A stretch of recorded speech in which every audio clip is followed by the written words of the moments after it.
I'll wake everyone up. Good morning and welcome to Planning Referrals Committee of Mid Suffolk District Council. Just to, can I first of all remind us of all of the domestic arrangements for today? The WCs are situated outside the meeting room opposite the stairs and the lift where you came in. And outside there's also cold water is available outside in the same area, in the breakout area. If the fire alarm does sound, can you please leave the meeting room or the council chamber by following the fire exit signs, and we are asked to gather at Ipswich Town Football Club on the training pitch. Please do not re-enter the building if that happens until we are told it is safe to return. Can I ask everyone just to double check your mobile phones, please, and check they are on silent or switched off. There is a tradition, if they ring during the meeting, a £10 donation is made to the chairman's charity. I would like to remind everyone present that this meeting will be broadcast live to the internet and will be capable of being viewed repeatedly. The whole of the meeting will be filmed except where there are confidential or exempt items. If you make any representation to the meeting, you will be deemed by the council to consented to being filmed and to the possible use of those images and sound recordings for webcasting and or training purposes. The council, members of the public and press may record, film, photograph or broadcast this meeting when the public and press are not lawfully excluded. And can I just remind members please and officers to please make sure that you press the microphone on when speaking and turn it off when you have finished. There may be some members of the public here who have not been to a planning referrals meeting before. So just to run you through who's going to do what. My name is Matthew Hicks. I'm one of the councillors at Mid Suffolk District Council. And on my right here, we have the other councillors that will make the decisions on the applications before us today. At Mid Suffolk District Council, if there is an application in your own ward, you may not vote, but you may speak on the application. And if that's the case, you sit on the other side where we have Councillor Field, who may speak on, you can speak on an application but not vote on an application in your area. On the far right, we have Ian Deprez, Philip Isbell, Robert Carmichael, Jack Wilkinson, sorry, I was going to say James Wilkinson, and we have other officers present who are going to assist us as and when needed, and we have highways here as well, if needed as well. So I think that covers everyone in the room. When it's your turn to speak, if you come to the front row, you'll be called up and you have 3 minutes. We have an egg timer and we do keep to the 3 minutes, please. So if you go over, we will have to end that, so please keep to the 3 minutes. So moving on to the agenda, the first item on the agenda is agenda item number 1 is apologies for absence, please. Thank you, Chair. We have apologies from Councillor Gould, Councillor Richardson, Councillor Matheson and Councillor Turner. Thank you very much. If any councillor does come late, they may join in if, as long as we haven't actually started on the item, because there's some we haven't heard from yet. Okay, do we need to receive any declarations of pecuniary or non-pecuniary interest by members? Yep, let's start with you first of all. Thank you, Chair. Yes, I'm Vice Chair of the Stowmarket Town Council Planning Committee, and we have previously discussed item 7B on the agenda. I'm also a member of the same committee and have discussed it. Thank you, Councillor Carter. Anyone else? Yes, Councillor Warboys.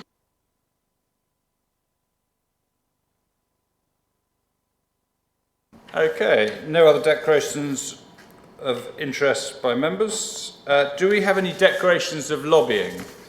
I think we've all probably received the same emails on which item, just to be clear? Yeah, only Somersham. Correct. Good. Okay, so that's for all of us. Have we done any, are there any declarations of personal site visit by members? Yes? The one in Stowmarket, 7B. Okay. Thank you very much. Anyone else? No? As well. Thank you very much, Councillor Carter. Okay, if we can now move to agenda item number 5, which is on page 7 of your papers, confirmation of the minutes of the meeting that was held on the 12th of June 2019. Starts on page 7. If I just run through each page, if there's anything you're not happy with, just put your hand up. Page 7, 8, 9, 10,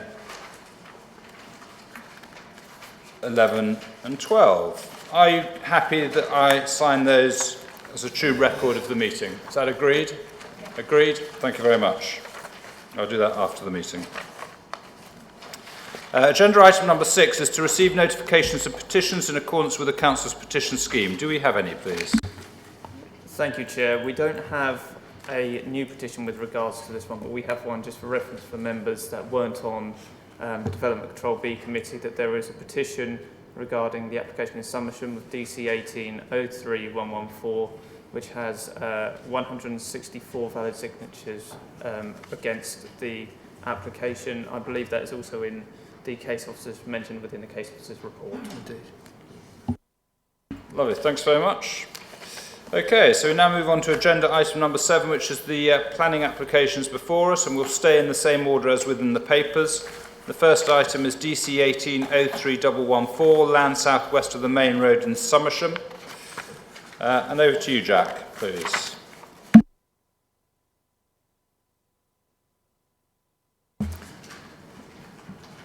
Thank you, Chairman. Good morning, members of the public. My name is Jack Wilkinson. I'm a Principal Planner in the DM service for Baber and Mid Suffolk. Your first item is land southwest of Main Road in Somersham. This item has been to a member site visit already, along with 2 further deferrals following highways considerations. The proposal is a full planning application for 42 dwellings, together with associated public open space, access roads, garaging and car parking. This is a duplicate application to reference 3115, DC 18-03115, which is a twin tracker application. So the location of the site is as depicted in Somersham to the western edge. It's a 1.82 hectare site on the edge of settlement of a primary village, as shown by the red outline.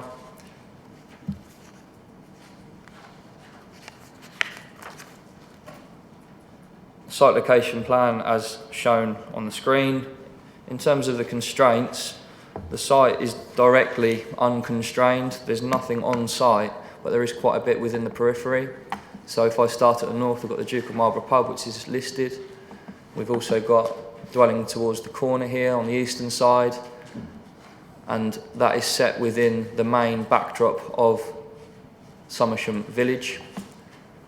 To the west, we have a public right-of-way which runs towards the centre, so you've effectively got a link between the countryside and into the centre of the village, and that runs snug to the southern boundary of the site.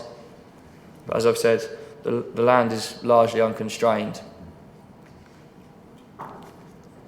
In terms of emerging policy, and certainly the emerging settlement boundary for Somersham, we have the pink outline, which is worthwhile noting. The site is set within this area. I do stress that this is emerging and is therefore of limited weight.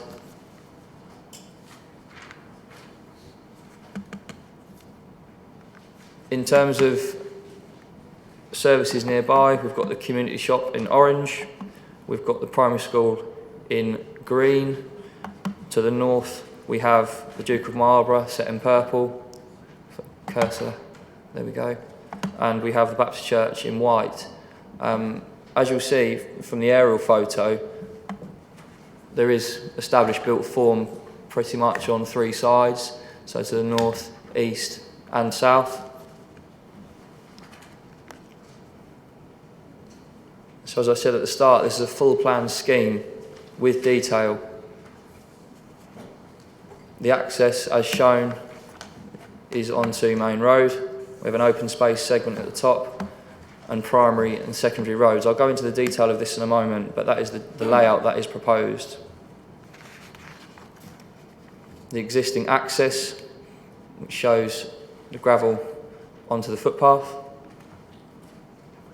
This is a view north towards the Duke of Marlborough pub. You can see that the gradient of the land steepens slightly from the road up to the current stable land at the minute. And south towards the centre of Somersham, you'll note again the gradient of the bank with agricultural land and an established hedgerow.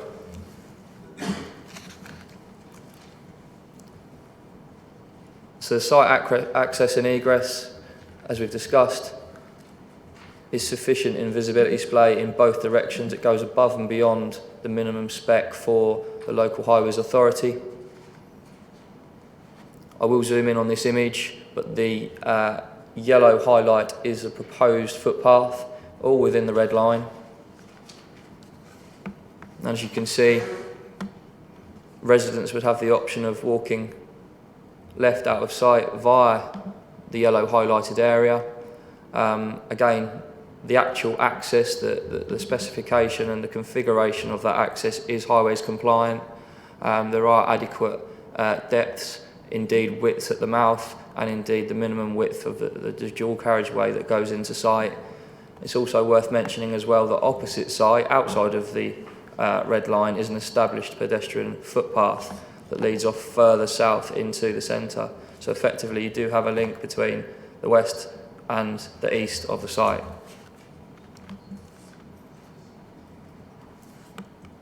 As mentioned earlier, primary road in red, secondary road in orange.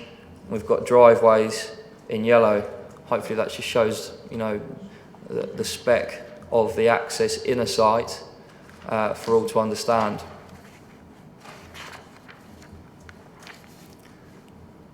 To the southern area of the site, we have an opening. And if you can recall, when I mentioned about the constraints, there's a public right of way that runs along the south. And in effect, the site would connect at this point. So you have an opening at the bottom, and that would enable residents to connect to the public right of way that is freely available. This map's quite useful because it does show, the options that residents would have, particularly from the north, to traverse through the site and along the public right of way, which is set in the kind of amber colour as it comes up on the presentation, and off into the centre of the village.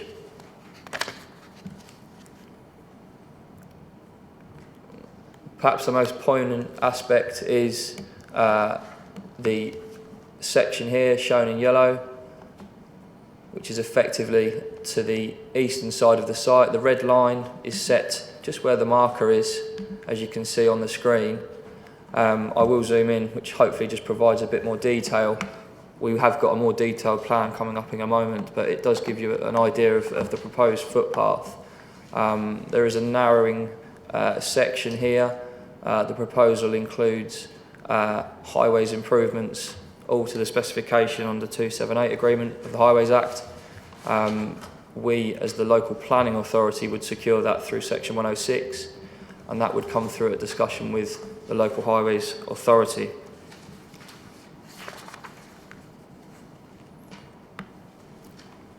Hopefully this image gives you an idea.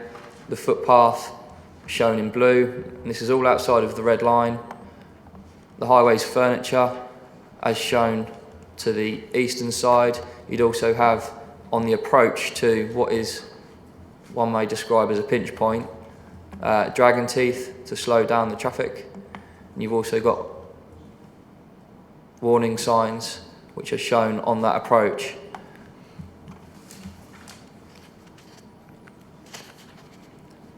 So back to the site, we have a designated area of public open space.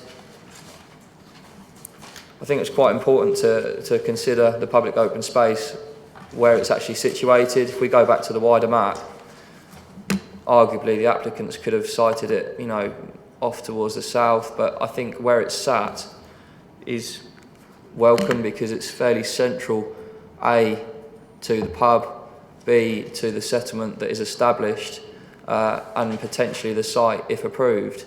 I've just brought up the rest of the red line there to show you, the further extent, but I think the position of the open space is well thought out when your officers concur.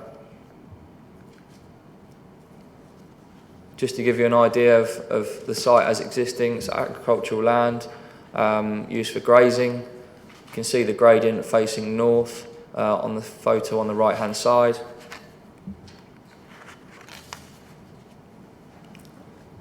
And and we can refer back to this photo should you need it. We've got 2-storey units proposed on this site in detail, and I will, if I may, skip through some photos and plans, because there are quite a lot of elevations that have been submitted, as you'd naturally expect with a scheme of this size. But before I do, we've got some landscaping that is proposed as well towards the west, which I'll just go back. As you can see highlighted, there's good hedgerow provision along that western boundary, which would be hedgehog friendly, along with the highlighted trees in sight. They're not too clear on that image, but hopefully with the overlays you can understand the planting that's proposed, inclusive of a more signature tree within the centre of the open space. So into the detail, the palette of materials are welcomed by officers. They are tonal, and there's quite a good mix in terms of brick elevation, rendered elevation, along with varying roof materials. You've got facade buildings along with detached units and also a bungalow unit. It's quite important to note that as well. It does give a good mix and tenure, and that is supported by the strategic housing officer. If at any point we need to refer back to these, happy to do so. 42 units with detail, brings with it quite a few plans.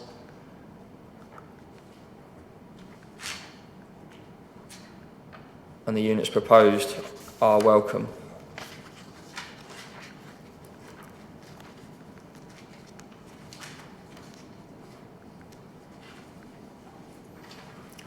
So finally, just some images facing south. You'll see the arrow in the bottom left-hand corner, which shows roughly where the photo was taken from.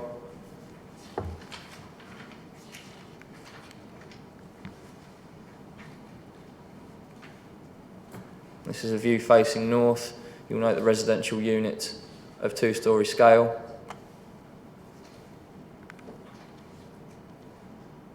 And facing north east.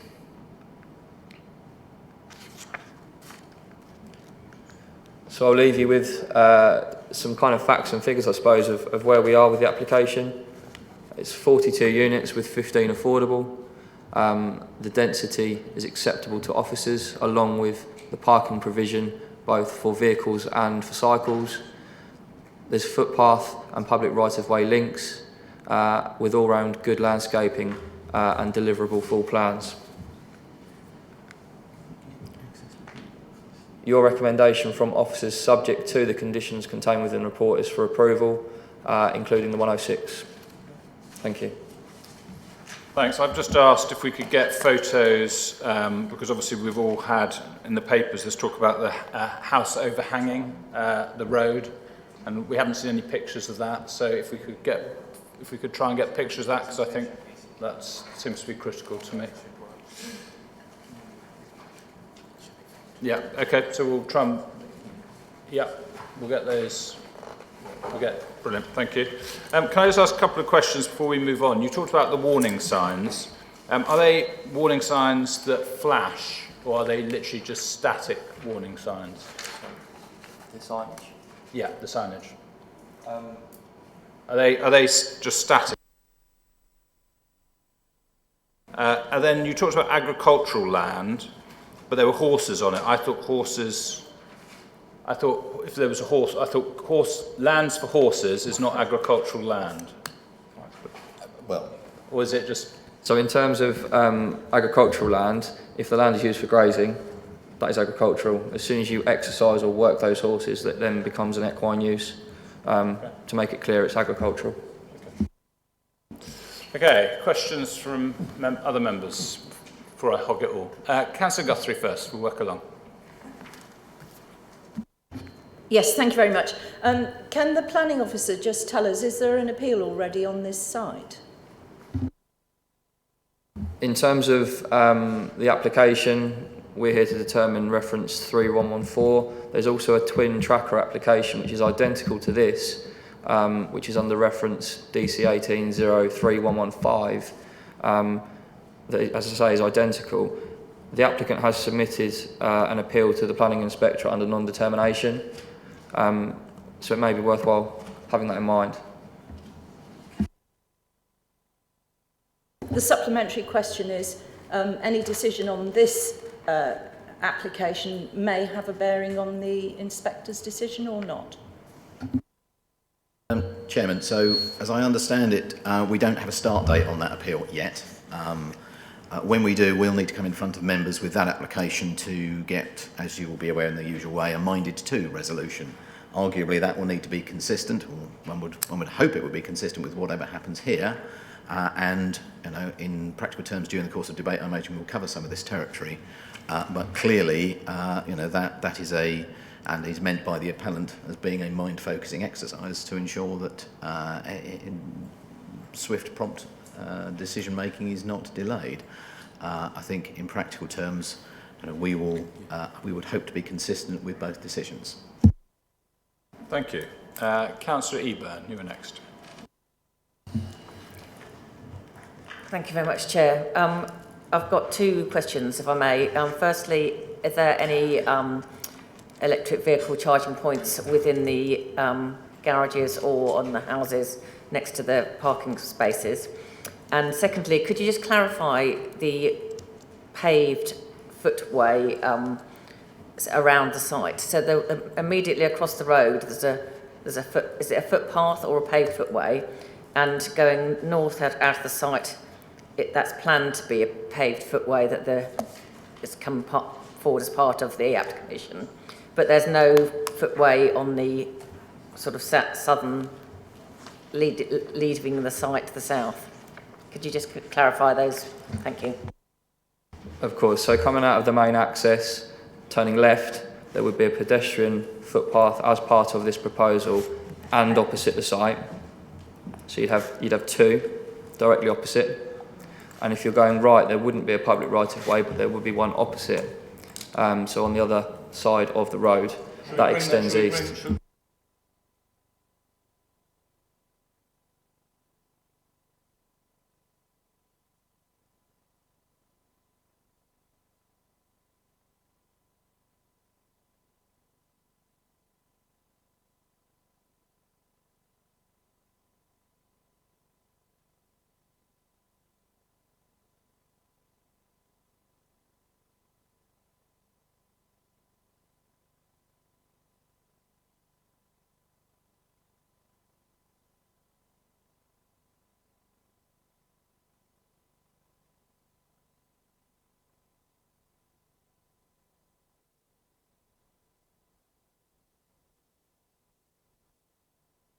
Question on the footpaths again. Yeah. It is paved, yes. It's a bound footpath, maintainable. Thank you. So in terms of, I think you're just about to see the cursor. So coming out of sight, you'll have a pedestrian footway along the frontage and opposite over the road. That is established. So residents would have that option. And then along the frontage, there wouldn't be towards the right-hand side. But you have to consider also the established footpath over the road. Hopefully that answers your question. In terms of charging points,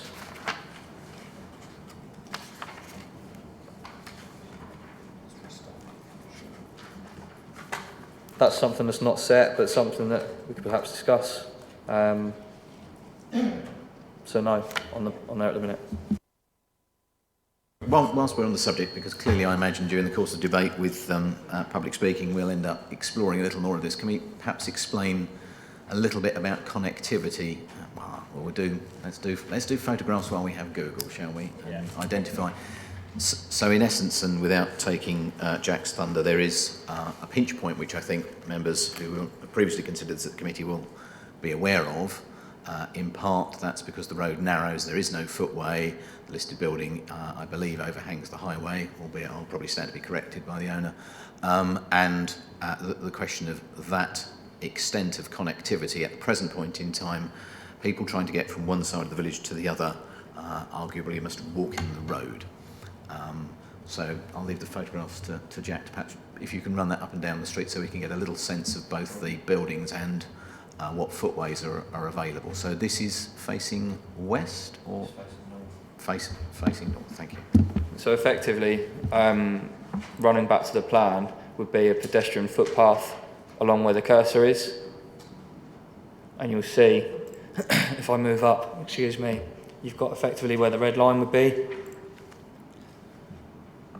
And going round the corner, you've got the overhang from the listed building. And you can see the marker there for the public right-of-way, which runs along the south of the site. So this is the very eastern corner of the application site. If I run round the corner, you can see the footpath, which I'll go around to in a sec, that is opposite the site, the existing site frontage. And this is where the pedestrian footpath proposal is proposed along the frontage. So it's from that, it's literally that stretch there on the right. The stretch, all along there, in fact. the stretch that is of consideration is, as shown, highlighted in yellow on the old plan, is that stretch. That is the stretch. This is all outside of the red line, and it runs from the public right-of-way marker. Okay. Can I just ask? So Sam, can I just ask you a question? There's not enough width for the pavement or walkway to have actually been put on actually off the road? That wasn't feasible. Do you mean?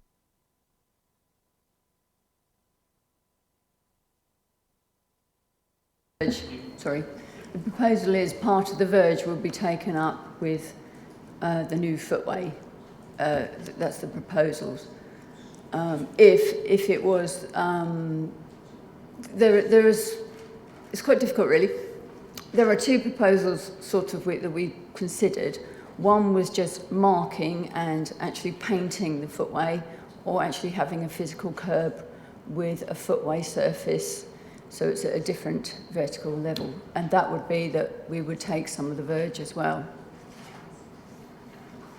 And can I just one more question. So with the pavement in, or the walkway, the footway, whatever we call it, what does that leave in terms of width of the road from the edge of the walkway to the overhang?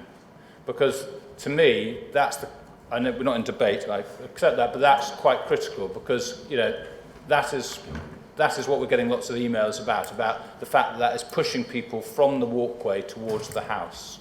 So what is that width, and what is the width of a standard lorry, as an example? The running lane will be 3.5 metres. So that is in between the white line that we have requested that come forward, that it's pushed further away from the building, and then it will be where the curb is or the line is for the footway. 3.5 metres. And what's the width of a sugar beet lorry? 2.5. 2.5. Okay, thank you.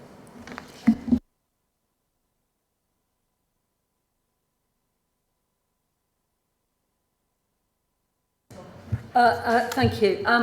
So I think some of my questions may have been partially answered. I have a couple of questions. One is the twin tract application. I'm a little bit confused. I've not come across those before. Does that mean that each of those two identical applications is determined separately? So if we determine this one today, there's still the other one that also has to be determined. That's my first question. My second question has been partially answered by Sam Harvey, because I was going to ask, and I'm still not convinced, I'm not exactly clear about what it is, the proposed pedestrian walkway, can you just confirm if it is going to be a full-size curb or just a white line or a lowered curb between the pedestrian walkway and the roadway? Thank you. Thank you, Chairman. So in terms of the non-determination appeal, you have no jurisdiction over the appeal decision. So there are two. So forgive me, I'm old enough to remember this when it used to be quite a common thing back in the 1980s. It effectively allows the developer to go straight to the Secretary of State for a decision.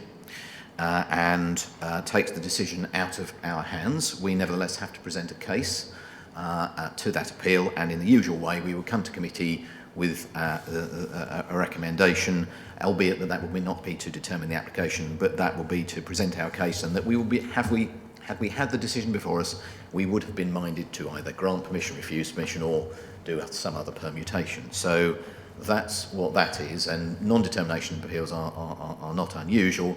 The twin track approach is quite an aggressive choice on the part of a developer, but it's available, so it's not unlawful to do it, and it is a feature of the landscape. To that extent, it is designed, I suppose, to represent some sort of pressure on the planning authority, but it shouldn't fetter your reasonable judgment. Is that clear enough, Chairman? Well, I'll happily carry on with whatever is useful about it. Can you just explain, I mean, what implication does it have on us here today? Or I mean, it's been noted, but what is the weight that we should give that, if any? So I wouldn't give it any weight. I think what you can take from it is that the appellant is perfectly intent on pursuing his proposal to appeal. I think you should therefore take that threat seriously. I think you should therefore ensure that your decision making here today is robust, so that any minded to recommendation can be resilient. Arguably, if you choose to grant permission here, then the appellant is likely to withdraw his appeal before you even get going. If you choose to do something else, then we will need to make sure that our case is cogent and clearly evidenced. I mean, sorry, I'm just going to say, but that's the case with any application. I mean, any application comes before us, so we would treat in the same manner. So it sounds to me as it's the applicant just trying to put a bit of weight on the authority and nothing more. Some authorities do not make decisions in a particularly timely way, and from our point of view, we believe we do, but nevertheless, it's an option on the part of a developer to press forward, bypassing the planning authority, and whether I think it's a good idea or a bad thing, it's just a thing. Yeah. But I would stress, it makes the importance of getting your decision right and robust and defensible, I would say, a little more mind-focusing, because you can clearly see the direction of travel that somebody has here. I don't think we need to dwell on it. We can look at who the applicant is, and I mean, it's up to them. They can do whatever they like. It's their call, not ours. Let's move on to the next. Yes, Councillor Mansell. I did have the other question about the roadway, but I'm still a bit confused. I understand that the applicant has put an appeal in for non-determination. We've had that before. What I don't understand is the two applications that are identical. Are they both an appeal? Are we determining one or both of them? That's what I don't understand. I understand that the appeal system, because we've dealt with that before, but what I don't understand is the two identical applications. And are they both at appeal? Is one at appeal? Are we determining one or the other? I think that's been quite well explained. It's been quite well explained. There's one application before you today. That's what you need to determine. And there's a separate application running in parallel, which is subject to appeal. So they're separate. They're totally separate. We're only looking at the one before us today that's in the papers. And, yeah, the roadway. Can we just come back to the roadway, please? At present, the design is being put forward for a 2-inch or 50mm curb, but it has been discussed whether or not it's just a marked footway rather than a physical footway. This was considered that we would look at this when we get down to the detailed design. 2 inches a standard curb. I have no idea what the standard curb is. For a rural area, it's usually 3 inches, 80mm. 2 inches is acceptable when there is overrunning, when it's overrunnable.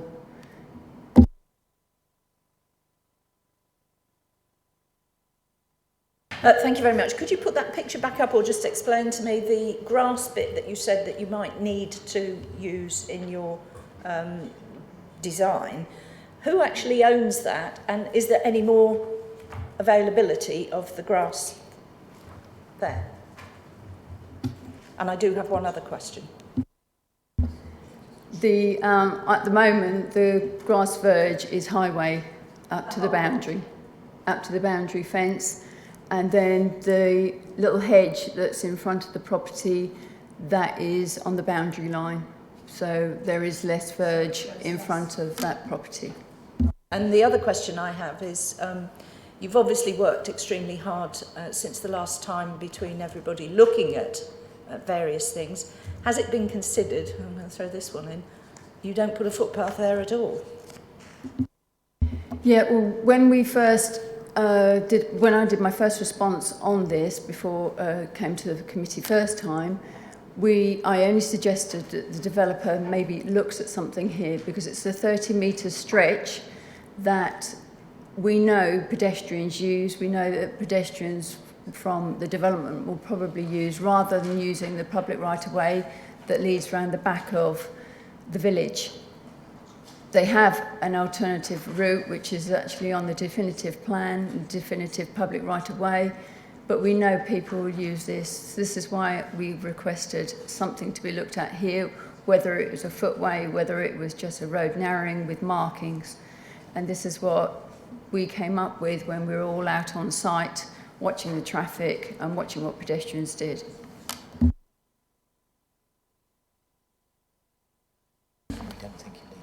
Councillor. Was any consideration given to putting the footpath on the same side as the overhang? Yes, there was. The thing with that was that there would be a gap in between where the existing footway is that's opposite the development. There would be a gap that we wouldn't be able to put anything in to be able to put up down to the properties that are the listed properties that you're on about.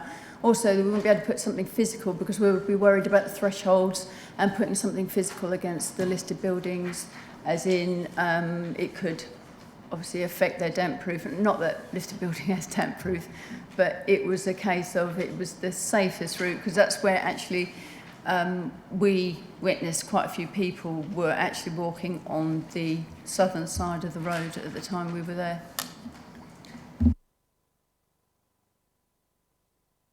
Yeah, Councillor Warburg. Just a thought. I mean, I think a lot of thought has gone into the design of the footways and what's possible there to improve the safety. Are these improvements now dependent on the development, or could they be carried out without the development?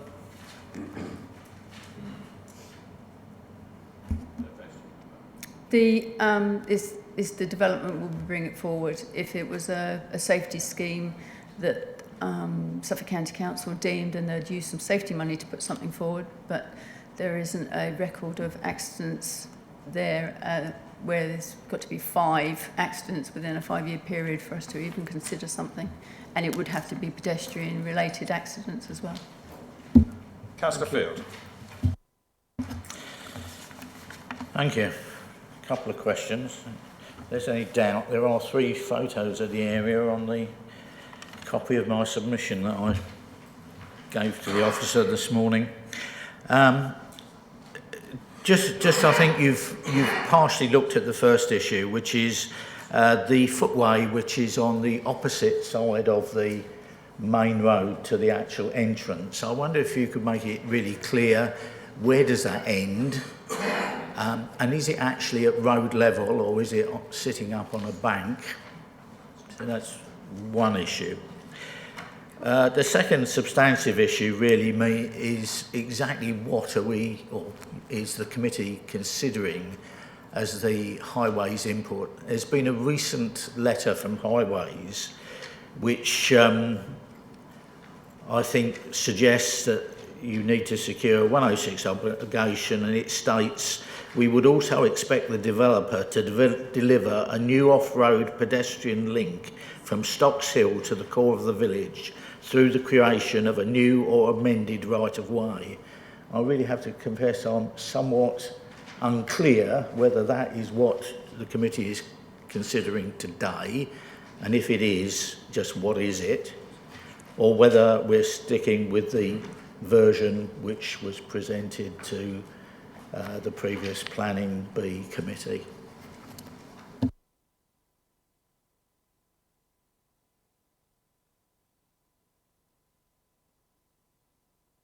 I think in terms of determination, certainly you have the proposal before you with regards to the pedestrian access along the frontage and to the east, the 30-metre stretch which we've discussed.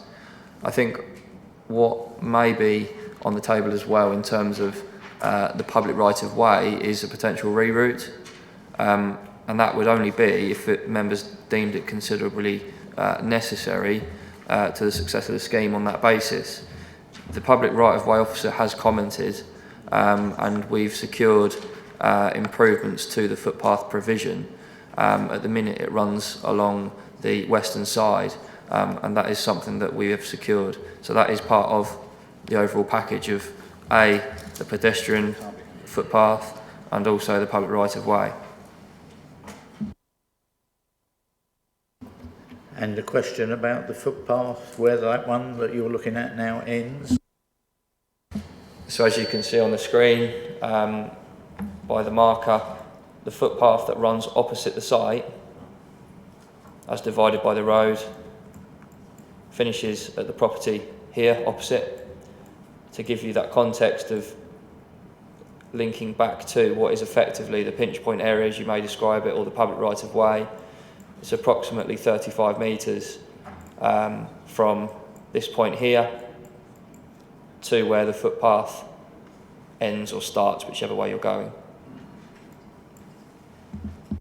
Thank you. And another 30 metres through the pinch point, obviously. Is that footpath at sort of at road level, grade level, as you would call it, or is it up on a bank? Sorry, which footpath are you referring to? Existing. It tends to increase, so at the opening here to the residential unit, it's typically on road level, and then opposite the site it does increase in gradient, not steeply, gradually. There's probably about 2 feet between the actual road and the footpath itself, perhaps higher in places.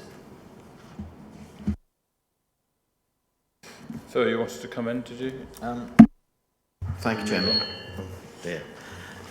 Thank you, Chairman. Yes. You'll be clear, actually, in the late papers, the view of the Highway Authority is set out on page 3 through to 6. And I think the advice, as I see it effectively, is that the footway scheme is not essential to deliver the permission as presently framed. It's nevertheless something that's been put to us and we have considered it. So for the purposes of your consideration this morning, it is a proposal. From my point of view, members may choose to instruct officers either to keep it, to remove it, or to do any other permutation in between. But what you'll see in the recommendation at the foot of page 3 and page 4 effectively sums up the advice of the Highway Authority to you this morning. Can I keep going? Assuming the officers have finished. Yep. There was a point which I think I'd just like to tidy off with the agenda, and if I draw members' attention to page 23, paragraph 3.1, which is about the principle of development, and we'll be going to our old friend, the tilted balance from the NPPF, where we say in that paragraph, the paragraph 111D is not engaged. Well, strictly speaking, it is. And I imagine your next question is, so what does that mean? And with that in mind, perhaps I can also take you back to the late papers. And I don't wish to refer to the Woolpit appeal. It's there if we come to it, but it's there only for convenience. At the back of the late papers on page 41, you'll see an appeal decision for a single dwelling dealt with by a planning inspector in October. And as a single dwelling in Willisham, it's on its very own facts. But it's quite useful for the way in which it describes and deals with this question of the tilted balance. And if I can take you to page 42 and 43, there is an analysis there by the inspector which deals with our core strategy policies CS2, CS1 and H7. And in essence what you'll see there in paragraph 9 is the inspector notes that those policies in our core strategy do not contain provisions setting out how general housing can be located to enhance and maintain the vitality of small rural communities. And in this instance, he's referring to Willisham, but that is applicable across the district. So the inspector, having identified that, and that's common ground with officers, he goes in paragraph 10 to analyse that issue in further detail. And ultimately what he concludes in paragraph 10 is that the core strategy policies that you have are not entirely consistent with the national planning policy framework. Now, there has been, I believe, some misunderstanding at committee about the effect of what's known as the presumption in favour of sustainable development, what officers call the tilted balance, and that's now basically contained in paragraph 11D of the framework, and the inspector's drawn our attention to that in his paragraph 11 of his decision. And in essence, that engages in two circumstances. One is where you don't have a land supply, and we've all been there and we know what that means for us. The most recent iteration of the NPPF, however, also engaged that where policies were of a certain vintage or were not consistent with the core strategy. And in essence, that is where we as a district find ourselves. And for that reason, the presumption in favour of sustainable development is engaged here. And so to that extent, my advice to you this morning is that the core strategy policies which would seek to protect rural village sites outside settlement boundaries has to be given lesser weight to the need to deliver homes required by the NPPF, allowing for all the other elements of the presumption in favour of sustainable development, and I won't rehearse those. This decision is also interesting for one other point, which is its treatment of the emerging joint local plan, which you can find in paragraph 13 of that appeal decision. Now, okay, this decision related to Willisham, but equally the JLP Mr Wilkinson has referred to, and indeed this site is within what would be proposed for the settlement boundary of Somersham. Now, I acknowledge here and now, and you'll be able to refer to online, I believe there are objections to the drawing of that settlement boundary, both in relation to this site and others within the village, so it is clear that that is a document that is in draft. However, you will see in the middle of 13 that Mr Chamberlain says the emerging local plan is not at an advanced stage and could be subject to revisions, thus as a document is of limited weight. However, the intent of policy LPO1 is significant. It sets out the direction of travel and is recognition that the spatial strategy needs to be amended so that small settlements like Willisham can benefit from modest residential development. So to that extent, the inspector has said he notes that the JLP is a direction of travel of the council, and I think I would draw that to your attention as a way of considering it here. Clearly, you have a situation where our traditional policies to control development in the countryside cannot be given and should not be given full weight. Nevertheless, there is concern over the proposal within the JLP, but you have to bear in mind that there will need to be a mechanism that allows for village housing to take place, which the framework provides for, and it is perfectly foreseeable that this site being within Somersham's settlement boundary, it might well, and it might not, come forward. So I hope that's not unduly complicated your analysis and consideration of the question of a presumption in favour of sustainable development. I would say that you do have to give thought to that, the need to promote housing supply, and this question of principle, therefore, needs to be taken in the light of the national policy just as much as local policies, and indeed given more weight relative to that. Thank you, Chairman. Sir Carter. Sorry, I may be a little slow, but going back to the pathway, I'm confused again. Which side of the road were we talking about for site with a pathway? Is this the opposite side of the road to the house? Opposite side of the house. So it's does that involve removal of hedgerow? Is it standardised width for a standard pathway? Have we decided whether or not it's going to be raised or not? And also the visibility of pedestrians for that pathway. What is visibility going to be like for the vehicles to see the pedestrians? If it is a raised pathway and, say, a mobility vehicle comes off the pathway, what is the provision there to actually help assist the person back onto the path? And if they are put off the path in front of traffic, what is the likelihood of a collision if visibility is poor? So I'll leave the officers, but it's going to be probably 2 to 2 inches tall height. So it'd be a matter of getting on and off the 2 inches. The width is standard, and there is no hedgerow removal because it's running along from what I can see, but we'll just clarify that.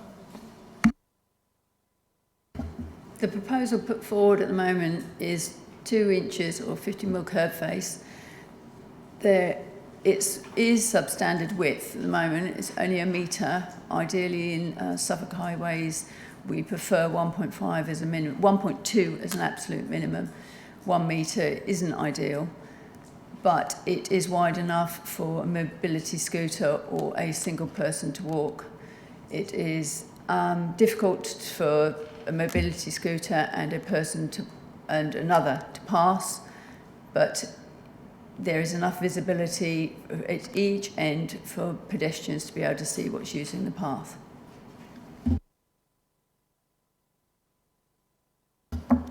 We are not saying any hedgerow to be taken out for this proposal.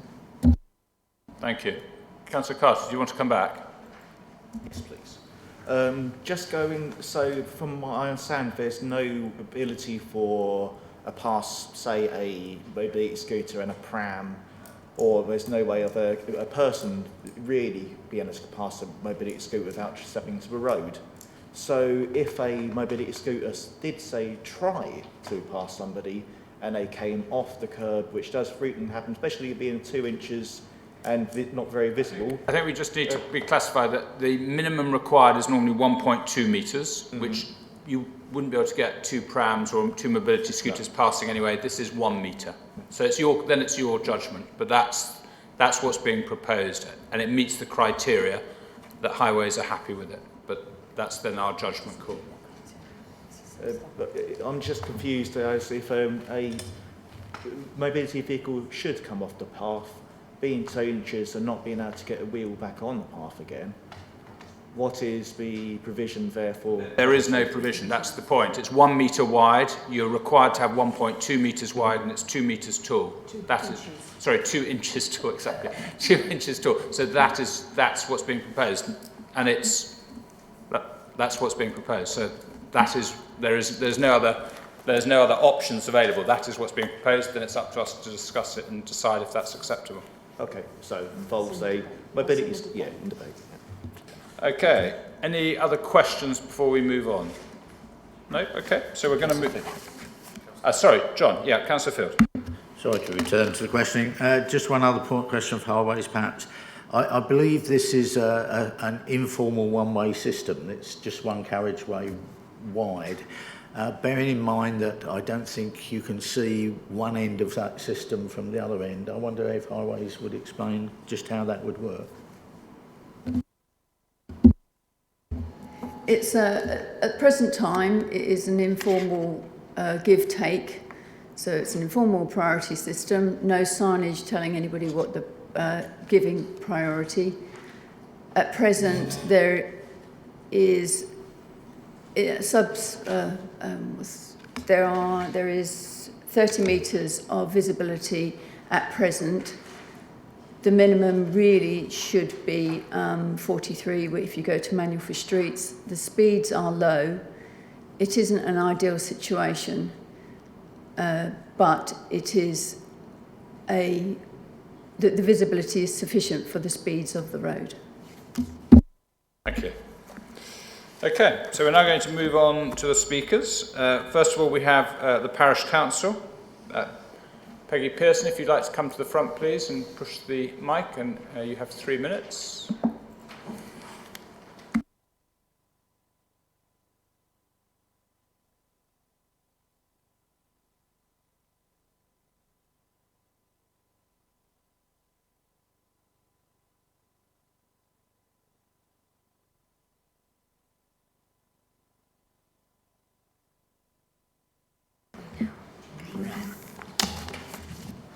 Somersham Parish Council recommend refusal of this application.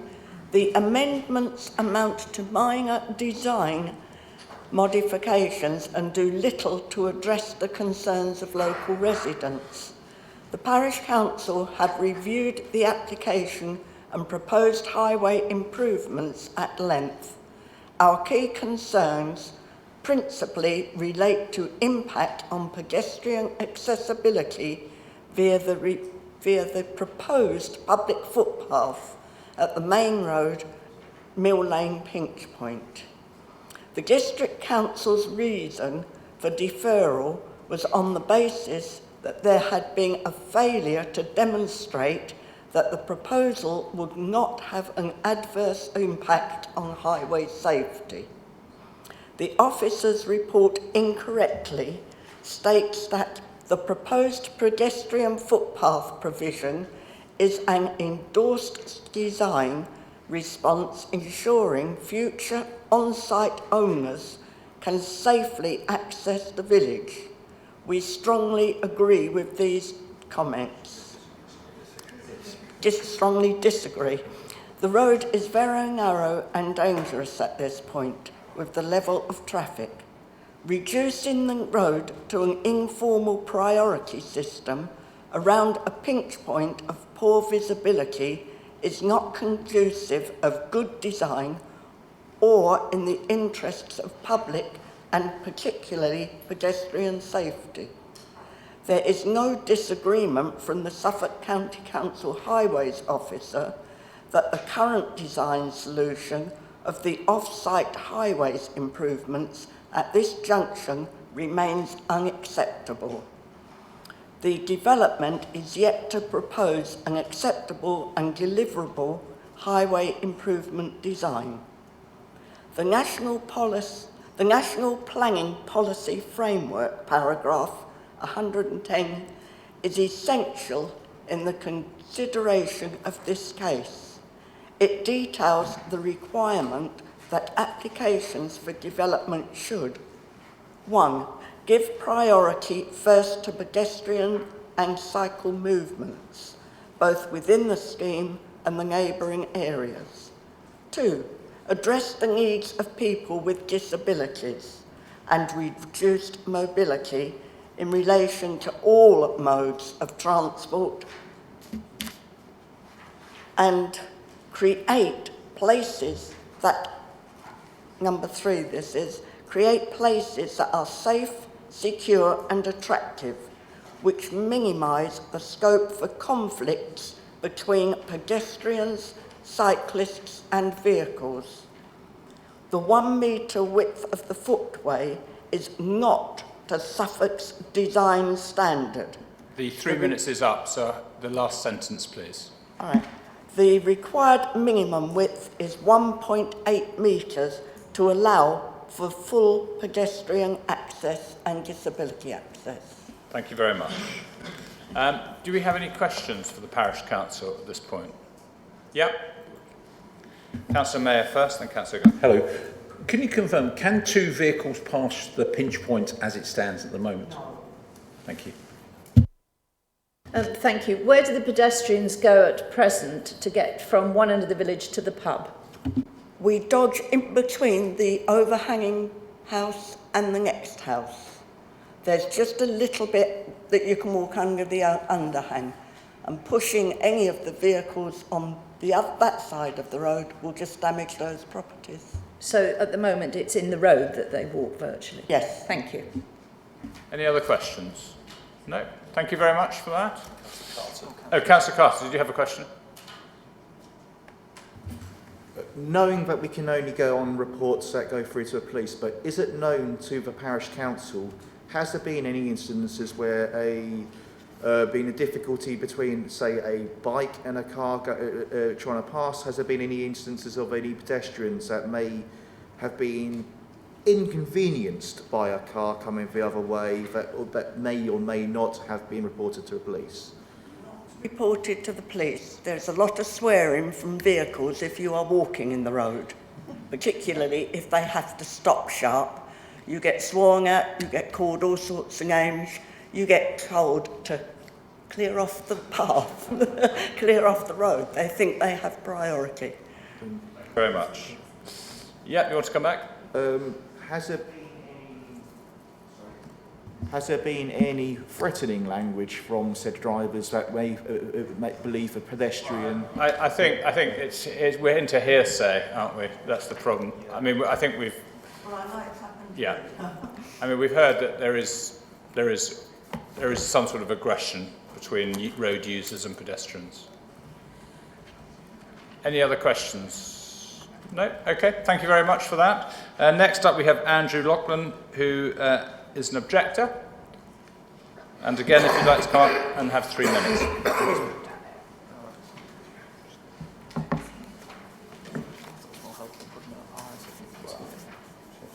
Personal preference.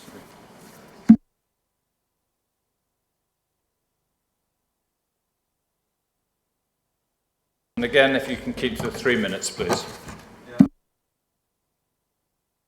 Sorry. Get 3 minutes, so it's whenever you want to start. Could you put the Google Earth image back up again? Yeah, of course.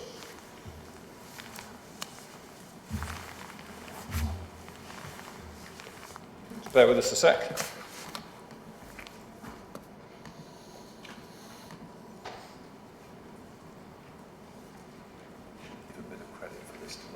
Yeah, we will, but we won't start the clock yet. Thank you. It might take us 3 minutes to get back onto Google Earth, the internet connection.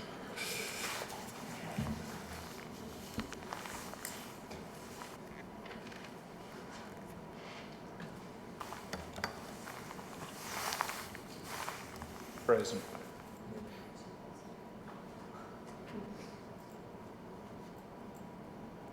Right, just so everyone's aware, I actually live at King's Cottage, which is the overhang. So that's... There you go. It'd be interesting to go from the other direction, because I think that's the pertinent direction, if you wouldn't mind. Yeah.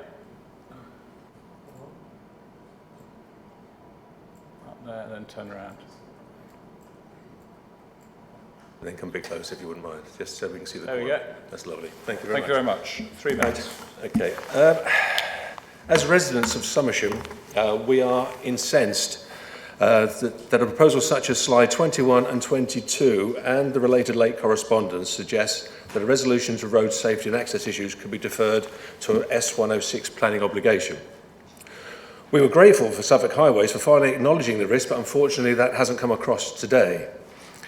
Who in their right mind would consider this amendment to put a pathway here as acceptable or appropriate, to propose a 3.5 metre wide uncontrolled roadway on a blind section of highway and to place a 1 metre raised unprotected pathway against it, and to not understand the implications to heritage assets? There's a suggestion that bollards in the road would be appropriate. What nonsense! Bollards would reduce the road width even further and prevent large agricultural vehicles and HGVs from passing through. Somersham is surrounded by arable farmland, but yet the movement of large agricultural equipment has not been seen as relevant or even recognised. To not even consider the impact on the Grade 2 listed old post office, which is a scandal, and that's just slightly further on from that, on the pinch point. It cannot be protected. It doesn't get a mention in any of the documents produced by the planning officer. It's not even recognised as at risk by the heritage officer. And that, ladies and gentlemen, is not only a disgrace, but it typifies the lacklustre approach exhibited by officers right the way through this process. How can it be acceptable to remove any possibility of even maintaining the listed building? It's an utter nonsense, and it's a dereliction of duty. Now we're faced with this deluded expectation that a suitable pedestrian route can be secured through an S106 planning obligation. In October, Mr Pateman G was at length to advise the committee that an existing 106 provision would upgrade Stocks Hill public right-of-way. A total sum of £11,500 was in place to upgrade 2 public rights-of-way. Stocks Hill is roughly 60 metres long. How much upgrading could be achieved with £5,750? I would suggest relatively little. Certainly not an upgrade to allow its use by all, which was implied by Mr Pateman G. In reality, Stocks Hill would remain largely unchanged. It is not an inclusive public right-of-way, and continuing to misrepresent that fact is a disservice to everyone. It's now suggested that it might be possible under an S106 obligation, it hasn't been mentioned here today, but it was in papers submitted, to upgrade and therefore utilise the public rights-of-way which exist above the proposed development. These rights-of-way do not link to the development. They are across arable farmland which is routinely ploughed. The land is heavy clay and in winter resembles a somme. And of course, it's unlit. What sustainable upgrading can possibly be achieved? So in conclusion, we suggest that this application should be rejected, as no realistic plan has been provided that safely gets pedestrians through the main road pinch point or has any possibility of meeting the aspirations of the S106 planning objective. Your 3 minutes is up to the last sentence. That was... My last sentence is we sincerely hope that sanity will prevail. Thank you very much. Thank you. Do we have any questions, please? Are you the resident in the overhanging house? I am. Yeah. So has your house been hit by... Yes. By lorries? It's been hit by, well, James said last time, James Caston's father hit it twice.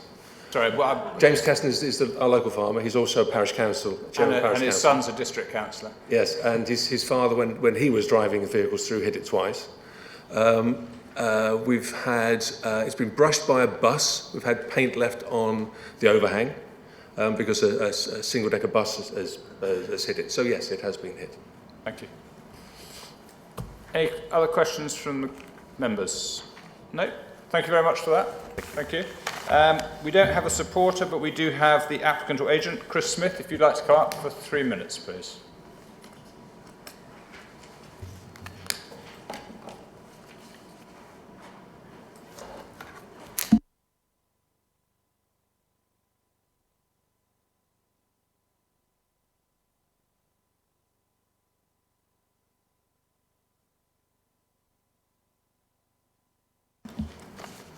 Thank you, Chairman. Members, my name's Chris Smith. I'm Development Planner for Hopkins and Moore. Following the previous identification of this site's suitability for housing within the draft local plan of 2017, we've developed and refined the proposals now in front of you in consultation with your officers and the various statutory consultees to produce a development which we feel will be very much in keeping with the character and appearance of the village. As you've heard, the proposals would deliver a total of 42 much needed high quality new homes, including 15 affordable homes, whilst retaining the vast amount of the existing trees and landscaping surrounding the site and the settings of the historic buildings beyond. Alongside the new homes, again as you've heard, a new area of public open space will be provided, whilst necessary financial contributions towards local infrastructure provision will be secured via a combination of a SIL process and a Section 106 agreement. As has been the subject of much discussion this morning, the finer details of the off-site highway works desired, proposed, are clearly still of different opinions as to how they should take place. We've clearly put forward a scheme, as has been presented by your officer, that was originally suggested by Suffolk County Council Highways. Clearly, if that's still appropriate, we're happy to provide that. Equally, if alternative proposals are now considered more acceptable or revisions to that are considered acceptable by Suffolk County Highways, then again we're happy to progress those, as is indicated by your officer, through the continuation of conditions and the Section 106 agreement. In summary, therefore, we hope that you can concur with your officer's recommendation that the proposals do represent sustainable development such that you're able to support the grant of planning permission. Thank you. I'm happy to answer any questions. Thank you. Would you just like to explain why you've put two applications in at the same time? There's been a lot of questions by members on that. Yes, as has been alluded, unfortunately, these things do take time, as has been indicated, and you'll see from your report, both applications were put in some 18 months ago now. Clearly, normally applications should be determined within 13 weeks. Unfortunately, now, as you're aware, we're now at the third committee for these. So, obviously, in order to assist with the progression of the proposals, we've put in two applications such that we can look to potentially get a judgment from the planning inspectorate should matters continue to take time with this other application. Is it a normal practice of Hopkins and Moore to do that, or is it just on this application? It's common practice throughout the development industry, as your officer has alluded to. It's unfortunately things take time, and you know, we're here to try and deliver housing as quickly as we can, and if that process enables us to facilitate that, then clearly ourselves, along with other housing developers, look to utilise that approach. Thank you very much. Any other questions, Stuart? Yep, Councillor Manson. Thank you. I'd like to ask a question about your environmental sustainability, because I note that our officer made a comment that it was rather vague statement of insufficient depth, and suggests some conditions being imposed about environmental sustainability. So I just wondered what sort of environmental sustainability schemes you might be willing to incorporate into this development. Yes, I think initially the initial statement that went in was open to changes. We suggested various things that could take place. Since that time, we have put in a more detailed statement that indicates things like how we'll achieve a 10% reduction in renewables, in use of non-renewable sources on the site. So we'll look at things like heat exchangers, possibly solar panels on properties, all things that will help us achieve that 10% reduction. And what about electric car vehicle charging points, as was mentioned by my colleague? It's something that could be incorporated, yes. Yeah. Isn't it just standard now, that you just put them in on every home you build? It's likely to become standard shortly, yes, I would think, yeah. It's not yet? It hasn't been to date, but it's something that is emerging, we're aware of. There's obviously increasing use of electric vehicles, and I think before too long it's likely to be incorporated into building regulations anyway, so it's something that's likely to happen. Councillor Warboys. Carrying on with the sustainability, you mentioned solar panels. Looking at the layout of the development, I'd say about less than half the properties have got south-facing roofs. So that puts the rest of the development at a disadvantage when the retrograded fitted passive or photovoltaic cells. Yes, clearly there are a number of considerations in the design and layout of the development, and it's not possible to have all the roof slopes facing directly south, but clearly there's a potential to achieve some installations on there that will be able to use that approach. Any other questions at all? No, thank you very much. Thank you. Now, Councillor Field, we don't take written submissions from ward members. You're allowed to speak, but we don't take written submissions, so it's over to you. I have checked. If we've never done it before, and if we did, it would set a dangerous precedent. So, thank you. Sorry about that. You did last time. But okay, I shall read it out. I made it a written submission because there are 3 photos on the bottom which sort of illustrate the width of the road. Just to be clear, we've all had those photos actually from lobbying. Okay, thank you very much. Right, I'll press on. I'll point out that I will sort of focus on the highways issues of this. The villagers may have a view of the rest of the development. I personally don't see the rest of the issues really as significant. It is a reasonable housing site to my mind, but so that's perhaps slightly different to the residents. I know that this is the 3rd meeting about this application, and we have at last appeared to have some evidence of significant effort to clear application of highway engineering skill to this. We've got a recent letter. However, the proposals that now have been presented appear less than clear, with substantial but undefined work to be done under a 106 agreement. I feel that the new proposals fall short of those needed to persuade the community that development is acceptable and to ensure the requirements of the MPPF are met. The community have for many years been concerned at the hazards that exist in the area of Mill Lane to Main Road Junction, particularly in front of Street Farm, the Grade 2 listed King's Cottage and the Pump House. These are pre-existing issues that point to significant safety problems that limit future residents' use of sustainable means of transport to local facilities. That's the village shop, recreation ground, village hall and primary school. While the development cannot be expected to resolve pre-existing issues for existing traffic, it should address the risk to pedestrians from the proposed development who wish to walk to village amenities. The latter might involve 11 journeys for a child and parent and 11 journeys for a parent every day in each direction, 44 journeys in total.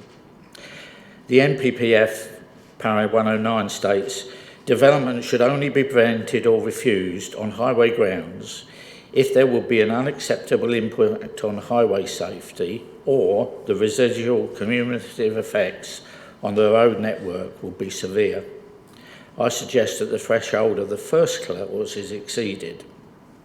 The NPPF also requires development should create places that are safe, secure and attractive, which minimise the scope for conflicts between pedestrians, cyclists and vehicles.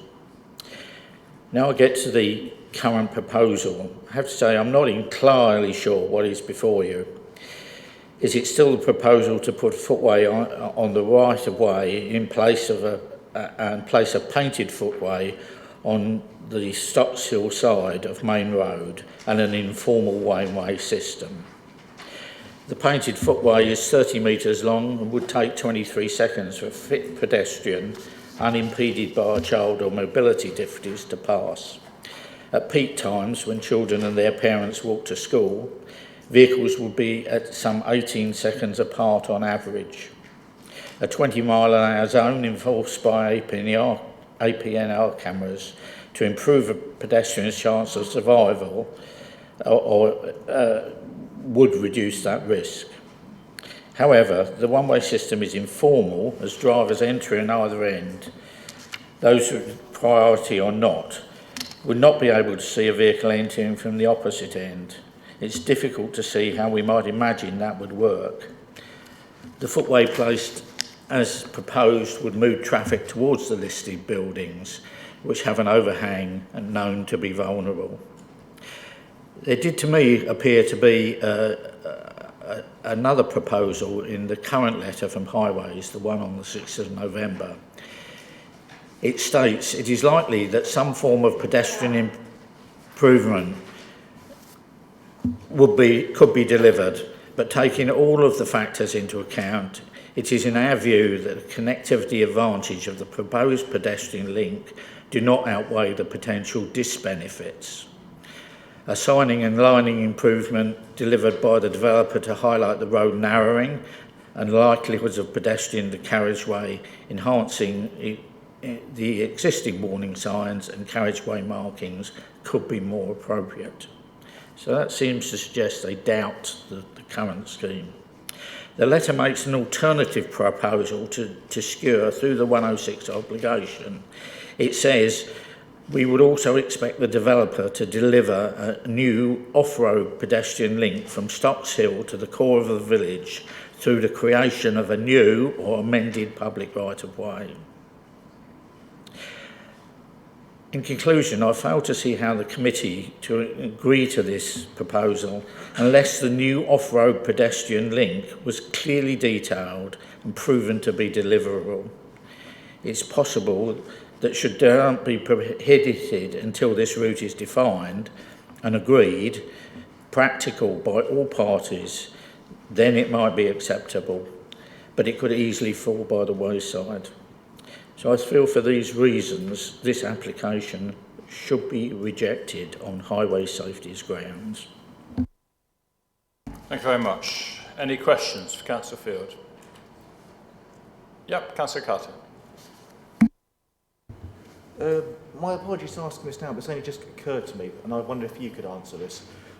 Has Somersham been approached, as with other district councils, to provide the roadside maintenance of bushes by communities to allow for that? Because I did wonder, if so, does the pathway significantly improve the access to the bushes, or does it put it at risk? And if it is relying on the communities doing so, and there's not ability to get the support to maintain these hedgerows, with a path being next to it, is that likely to restrict the path even further and therefore possibly put the pedestrians at even further risk at going in the path of the road? I can just answer a part of that. All villages in Suffolk have been given the opportunity to come forward and take part if they want to. It's their decision in terms of doing maintenance and things on the things. There's been an invitation to all villages from Suffolk County Council, but I don't know whether this one's come forward. John, do you want to come in any further? I really don't know to what extent the parish has been involved in that. I do know that the hedgerows that you see at the narrowest part of Pinch Point are in private ownership, and therefore I would have thought that it's unlikely the parish council would be maintaining them. Any other questions? No? Okay, thank you very much to Councillor Field. So members, we've had before us put all the information. We've heard lots of different views, lots of different input, lots of different ideas. It's now up to us to discuss, debate and come to a conclusion.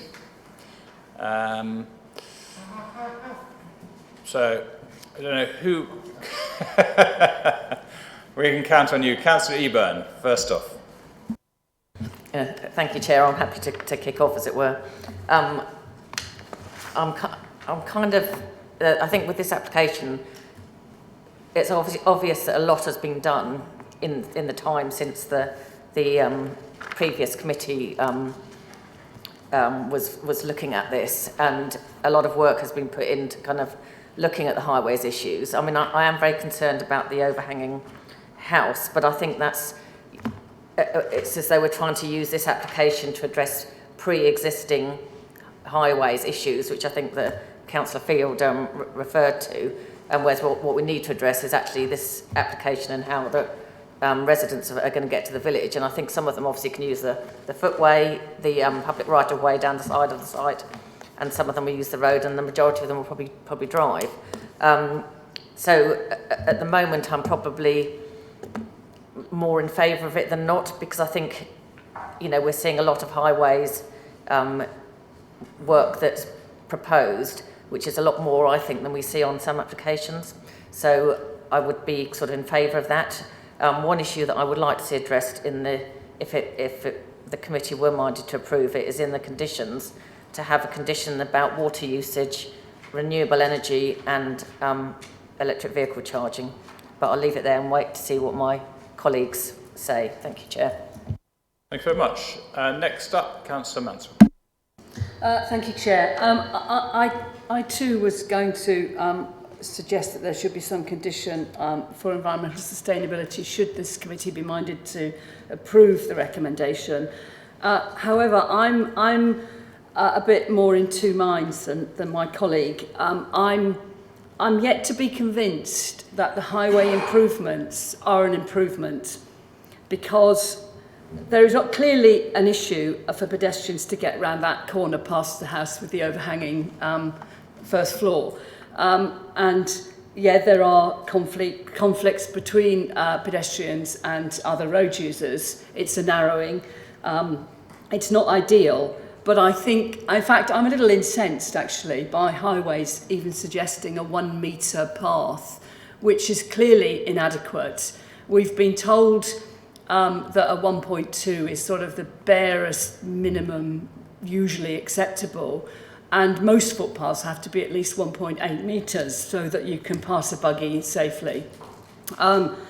The fact that it is, we have the option, we have an option that it was either just a line painted on the road, which means that the cars would practically ignore it anyway, or we have a low 2-inch curb which cars might go over anyway.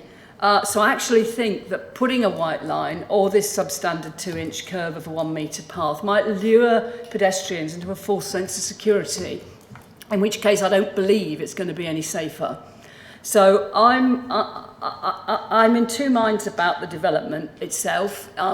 You know, it seems like a plot of land which could be developed, and we've been told time and time again by our officers that we need to be encouraging development in sustainable locations. This is within the village. There's a shop, there's a school, there's a pub. So on the face of it, it looks like a reasonable plot to put 42 houses. But I'm just not happy with the so-called highway improvements. In fact, I'd almost think I might prefer it if they weren't there. Can I just come in? Okay, I think it's important to note that actually the original application had no pavement at all, and highways were totally happy with that, but the committee asked them to go away and come back with a design. So I think we've got to be very careful that the two previous planning applications, two previous times to committee, asked them to go away and come back with something. And so now to suddenly then say, well, hold on, is just adds more to, I know it's the first time we've seen. I think, can I just ask, actually, because I think that raises a really interesting point. Philip just to talk through what are the options, because actually, you know, the first application had no pavement, then they've come back with subsequent changes. I mean, what are our options in terms of, as a committee? Could we just say it's what's before us with the drawing shown, or is it actually just a blank canvas? Can you just run through it? Thank you, Chairman. And it is confusing, I accept. So what you have as a proposal to provide a footway is a reaction from the developer rather than what was originally on the proposal. And as you say, Chairman, the original proposition was acceptable to the Highway Authority. Now, that's in no way to downplay the concerns of the locals, but clearly we are in the territory of the professional advice we've had, which is that the application without the footway would be acceptable. So, albeit that it's on the table at the moment, and there is a reaction to what committee have previously expressed concerns about, clearly you do have the opportunity, I would say, to say we don't wish to go with that, and to instruct officers to go away and to remove that, and subject to that, to approve the scheme. Now, as you can see from what's written in the Highways Advice in late papers, they consider that the benefits of that scheme as it's presently designed, like members have started to discuss, you know, they're not convinced by it either, and they look to an alternative proposal. Now, the question of what is an appropriate alternative proposal is an interesting one. Councillor Field said that what should be before you is clearly detailed and proven to be deliverable. I'm afraid I disagree. Usually in planning matters, where you look at things such as Grampian conditions, you have to be able to conclude that it is likely that something can be delivered, and that's a balance of probability test rather than a beyond reasonable doubt test, that some works could be undertaken to improve the situation. And I think it's important that we bear in mind, and Jack, I don't know if you can get up the plan of the site which has got the connectivity points to it. Because obviously we are dealing with a pinch point, and we do have a situation where it is presently a fact that anybody trying to walk between two parts of the village will resort to the road. So, albeit that it's a drawing and it's not a model of clarity, there is a blue line on that plan which shows connection from the footway on the north side of Main Road to the south side and through the development to the footpath at the southern end. This, if you can just run that through so that we can see where we're talking about. So there is a route that has been discussed which enters the site here from the public right-of-way, albeit we're talking about improving that public right-of-way to a standard which would make it more usable. And if you can carry that on through to the northern part of the site, Jack, through, so that members are quite clear. So we have a safe and suitable route for pedestrians and others to travel southwards and southeast if they were going to the village shop. Now, can you get up, I don't know whether it's the next slide on, a wider map of the village with the public rights-of-way network on, please? I think it's slide...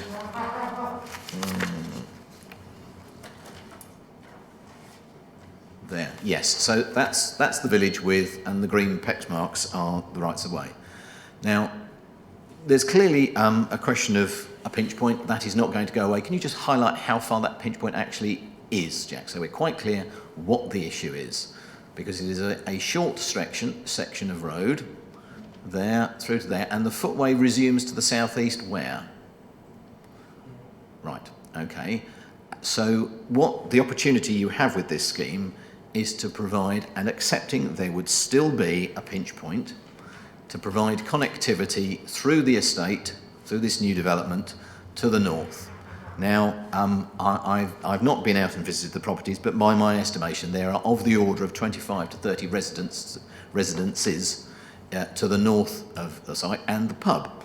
So, as a regular user of pubs, I find that it's sometimes appropriate to walk to them.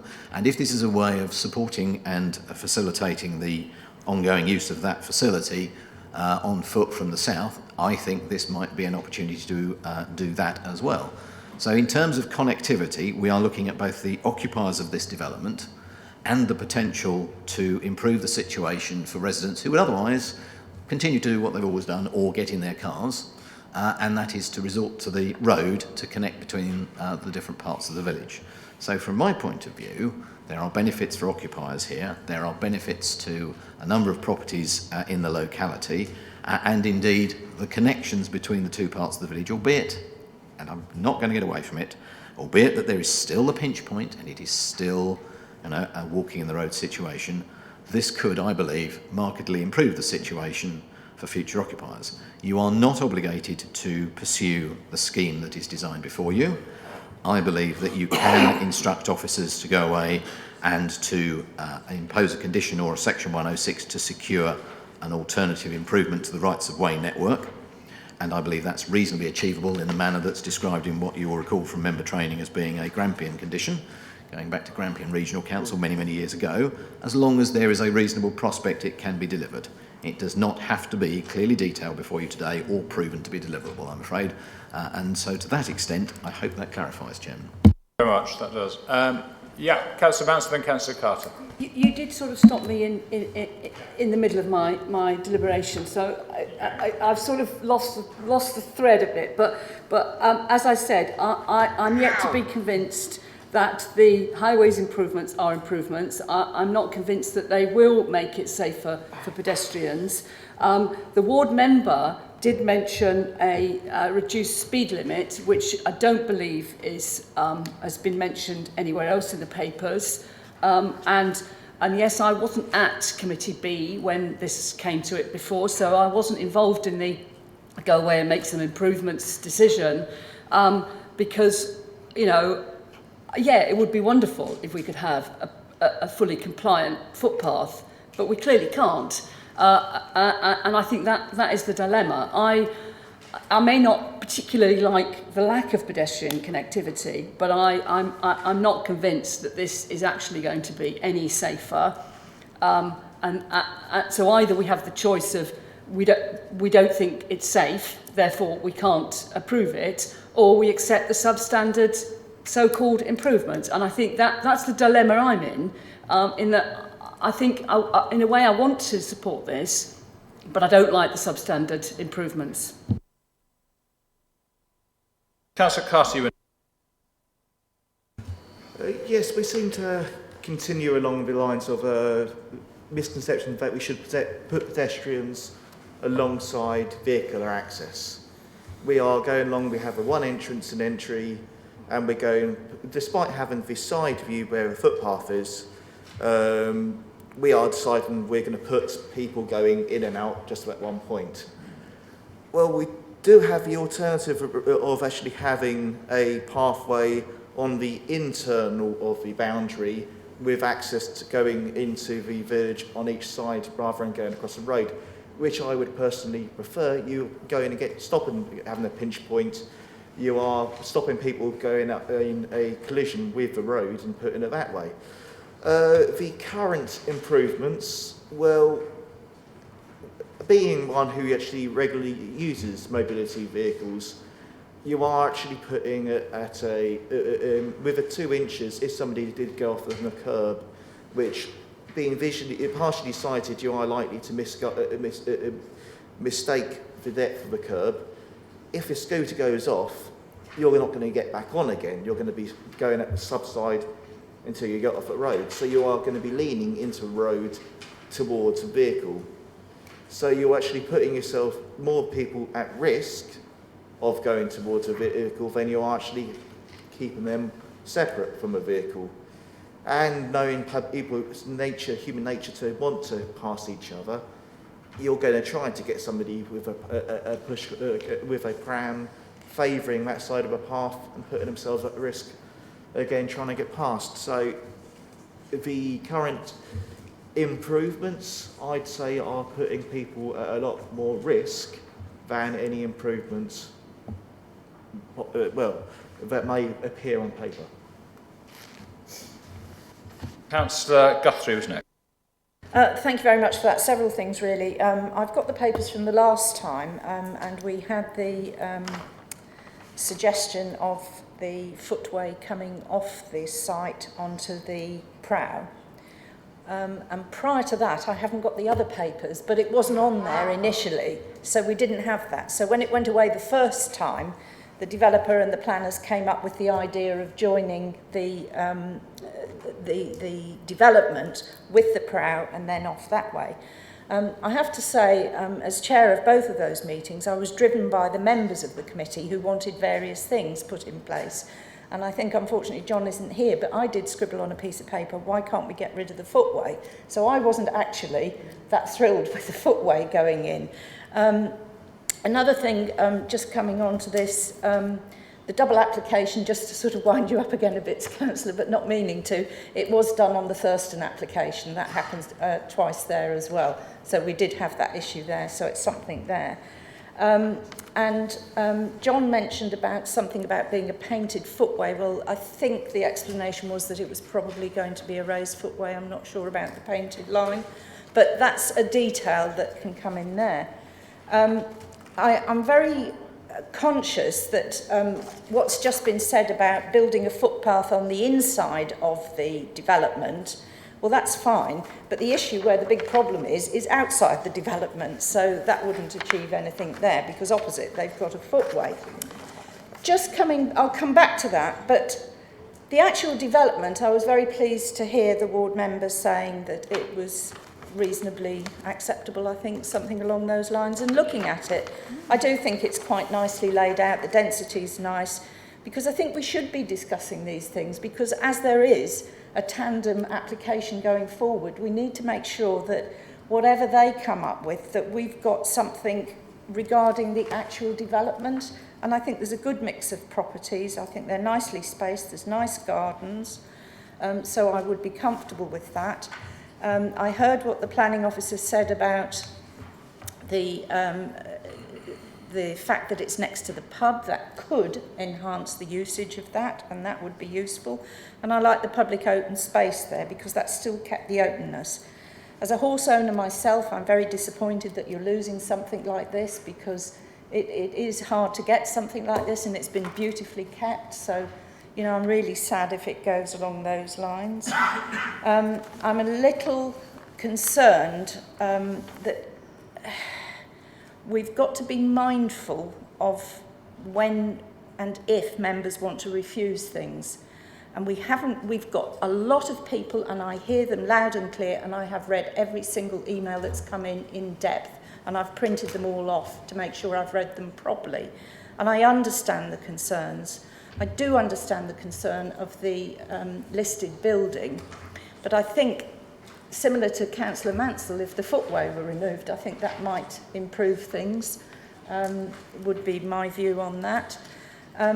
But all in all, we have professional advisors, and they are telling us professionally that both schemes are acceptable, the very first one without a footpath, and now the applicants put this one in. If members are minded to refuse this, then I would suggest we need outside professional highways and independent assessment on it, because whilst I do appreciate everybody's concerns that they get abuse in the road, it's not fun, that is not a professional advice. These applicants have barristers, solicitors and planning lawyers behind them, and they go to appeal, and we have to have professional advice.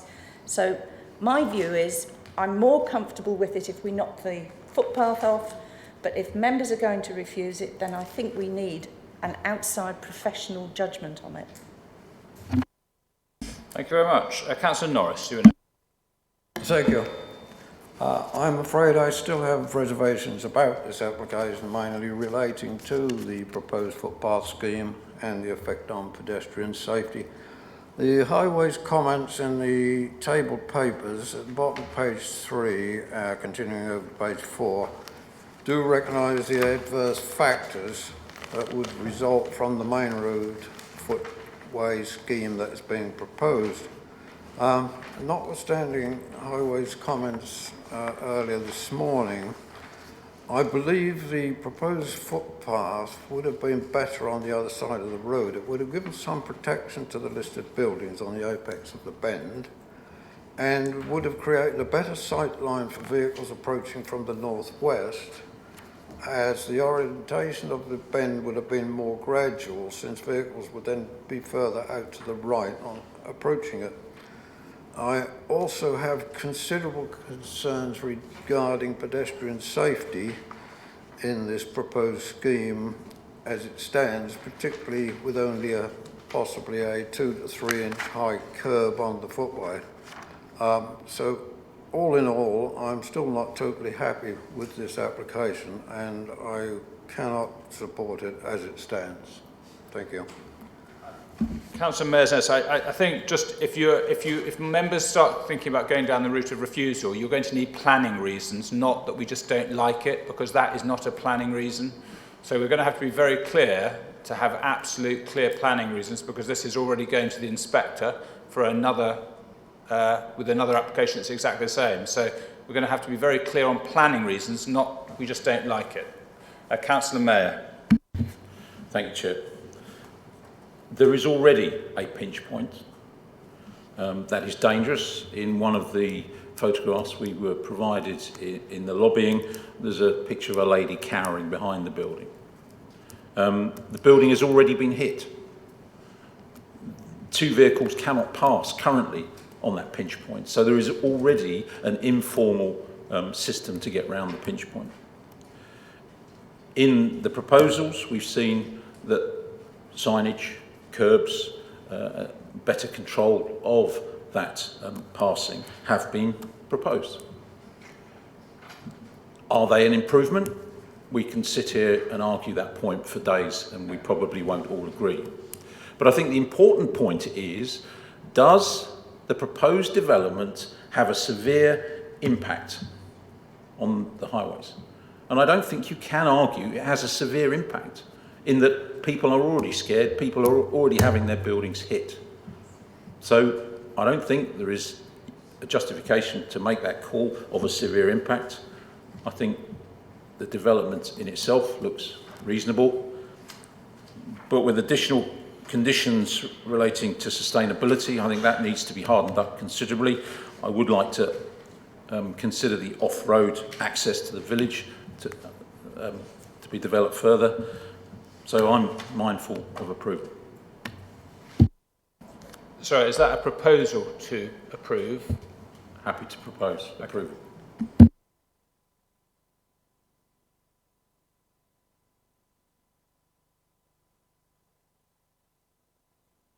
Just wants to come in, just to clarify something, then we'll come on to Councillor Warboys next. Apologies for asking the question. Is that presumed with the footway detail or without, Councillor? I'd like to see guidance. I mean, I'm quite happy to leave that discussion to the professionals to try and find the most suitable solution. So I don't think it has any impact on, is the development, does it have severe impact? And I don't think it does. Councillor Guthrie just wants to comment on the same point. Well, I was going to say I would second it, but I would second it if the footpath was taken out. But that's the proposer has got to think about that.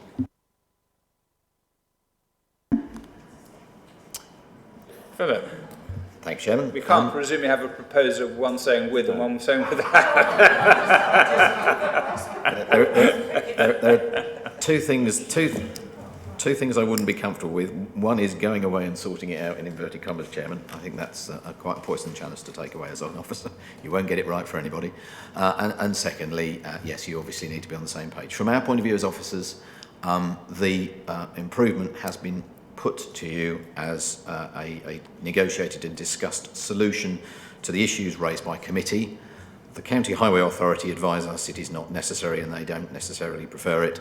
We therefore do not consider it necessary, and if Councillor Mayor does not wish it to be proceed, we will seek its removal from the scheme and will not look to include it as an expectation under the Section 106, Chairman.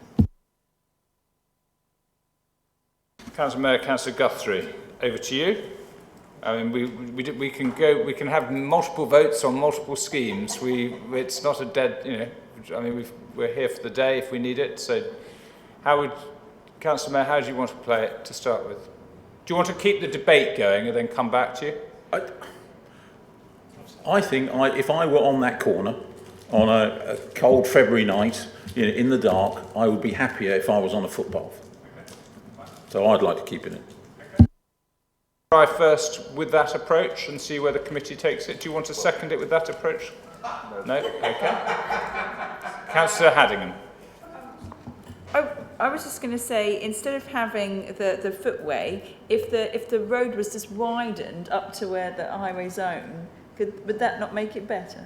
Could that be done? If this road be widened a bit? We've only got, I think we've got a proposal first. Let's keep going along with members. We haven't got a seconder at the moment. Councillor Warboys was next. Well, I think I'm possibly of a mind to second that. I think the development is pertinent to the site. It's I do have my reservations about its sustainability and the layout, but that perhaps could be addressed. I think the Chief Planning Officer explained very clearly the need for connectivity from one end of Somersham to the other, and this does go some way to address it. But Councillor Norris did also suggest that the footpath could be on the other side. This would move vehicles away from the building. I think there have been some serious concerns raised about the chances of the building being struck and the footpath perhaps exacerbating this, making it more likely to happen because vehicles will be moved closer to the building. So perhaps there needs to be some professional advice on how that could be mitigated. But I think, as has been explained, it's very difficult to find a very concrete reason for refusing the planning applications, but I do sympathise enormously with the concerns raised by the village, in particular as there's already existing problems and there's already existing conflicts between pedestrians and vehicles. I think the existence of a footpath could reduce that. And the only way we'll get a footpath is through the development. You said at the beginning you may second it, you may not. Are you seconding Councillor? I will second it. So it's proposed by Councillor Mayor, seconded by Councillor Warboys, as per the recommendations in our papers. We'll keep going. Councillor Carter, you were next. We've already had a suggestion by Councillor Guthrie that an external body might be needed for the advisements regarding improvements. I'm minded, purely on a plan for just houses, looks ideal, but we've got to look at residents, people living there as well. And I'm always minded, if improvements can be made, we have a duty to look at making improvements. I wouldn't be able to approve unless we did look at making necessary improvements, whether it's on the other side of a road or whether it's making it on the internal of the structure. But if we're not going to be able to do it ourselves, maybe external advisement, not just from a professional body, but also from a disability front as well, by looking at. What's before us is with the improvements as laid out by the highways officers. That's what's been proposed in second, so that's what will get the first vote, just to be clear. So next was Councillor Mansell, then Councillor Guthrie. Thank you. First of all, I'd just like to have some confirmation as to whether the current proposal that's been proposed and seconded includes any condition about environmental sustainability. So once I've finished prattling on, perhaps somebody can just confirm whether that is the case or not. But the more I think about this proposed footpath, the more worried I am. We know that there is already a problem. The overhanging listed building has already been hit. This proposal, and actually it's been hit by buses and agricultural vehicles. Now, although having 42 more houses in Somersham might, you never know, increase the bus frequency, who knows with the current climate. It'd be lovely if it did, but I presume it isn't. It's not really going to increase the number of agricultural vehicles that are passing through that pinch point. Okay, during the building phase, there will be some building lorries going through the pinch point, so during the building phase, the building will be more likely to be hit, as it is now. If we put a footpath in and push the traffic closer to that listed building overhang, I think it will be more likely to be hit. So, and I am not convinced that a 1 metre wide footpath is going to make it, people might feel safer, but I don't think they will be safer. So I don't think I can support this with the 1 metre side footpath, but I would still like to know if we've got the environmental sustainability in. Yep, Jack. Certainly we can include sustainability improvements subject to condition. That is an addition that we could rightly add on prior to commencement. Including the electric charging and the water point that Councillor Eburn raised earlier. Yeah. But that's, Councillor Mayor, are you happy with that? Oh, absolutely. Yeah, and Councillor Warboys, you second that you're happy with those additions? Yeah. Yeah. Can I just correct, please, your understanding, Councillor Carter?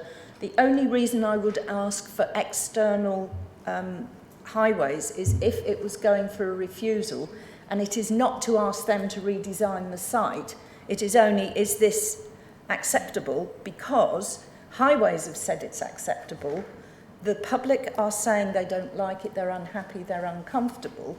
And we need, if we go for a refusal, a professional outside advice. It is not to redesign this or do anything else at all with it.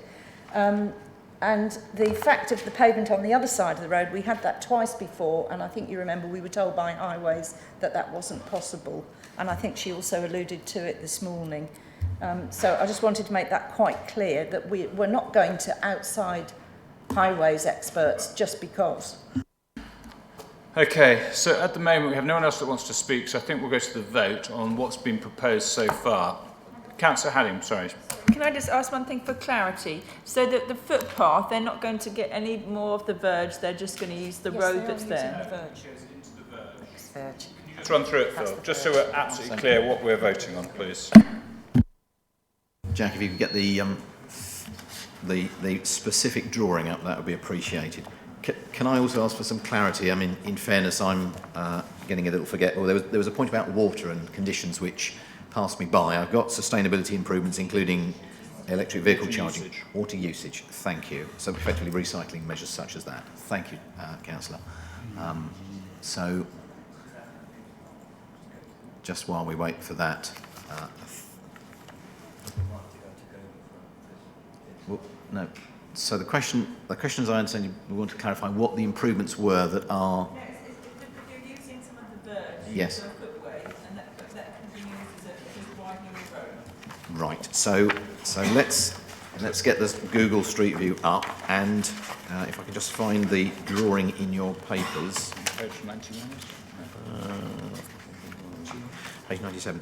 So page 97 of your papers shows the scheme. And you'll see there on the right-hand side, you've got the finger post for the footpath heading off towards the site, which is over your right shoulder. You'll then have an area of verge, which appears to be in front of a wall, I believe, and then there's an area of hedge. See what you can move forward with that, Jack? Fence. So you have a small area of verge, and then you have an area of hedge close up to the road. If you look at the drawing on page 97, which is the detail which has been scrutinised by Highways colleagues, you will see that there is a yellow bar on that, and this is the area of the footway that is being proposed. And you will see on that as well, within the grey lines, there is also to the south of that some hedging. So the footway that is proposed in this drawing butts up against that hedge, approximately where Jack is highlighting, and continues, and it does, if you can get us a view of the verge looking back on ourselves, perhaps that would be useful, Jack. We just roll forward and turn around. So effectively you are largely developing within the carriageway. And as you'll see, it runs substantially off within the tarmacked area all the way to the entry point of the footway.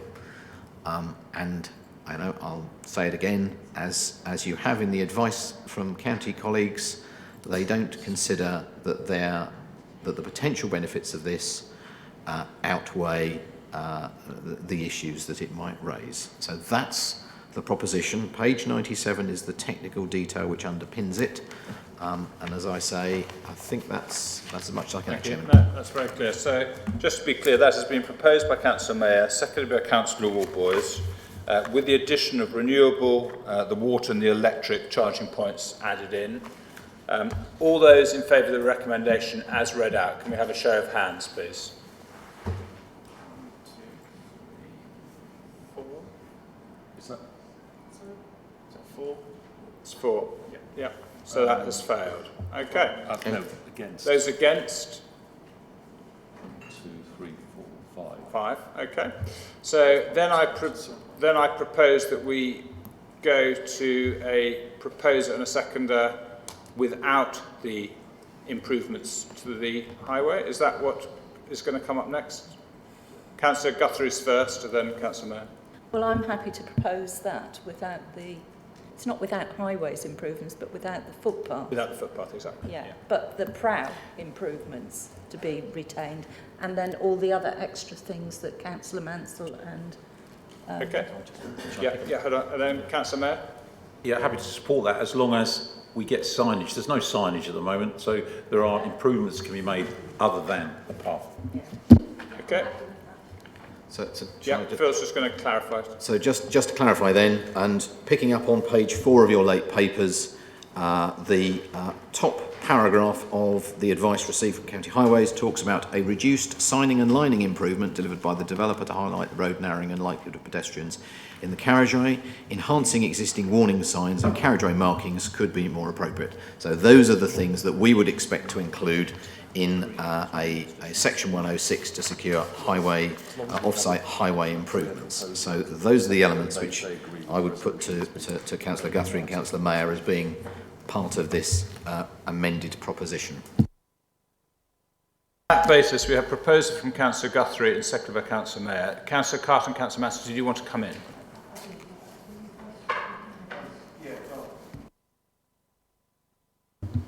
I was going to second that, but he's already done so. We do need to look at some provision to improve, so the signage would be necessary. And to apologise to Councillor Guthrie, I was understood what she was saying. I was just trying to allude to as why I might refuse and what I would suggest. But as it stands, yeah, okay.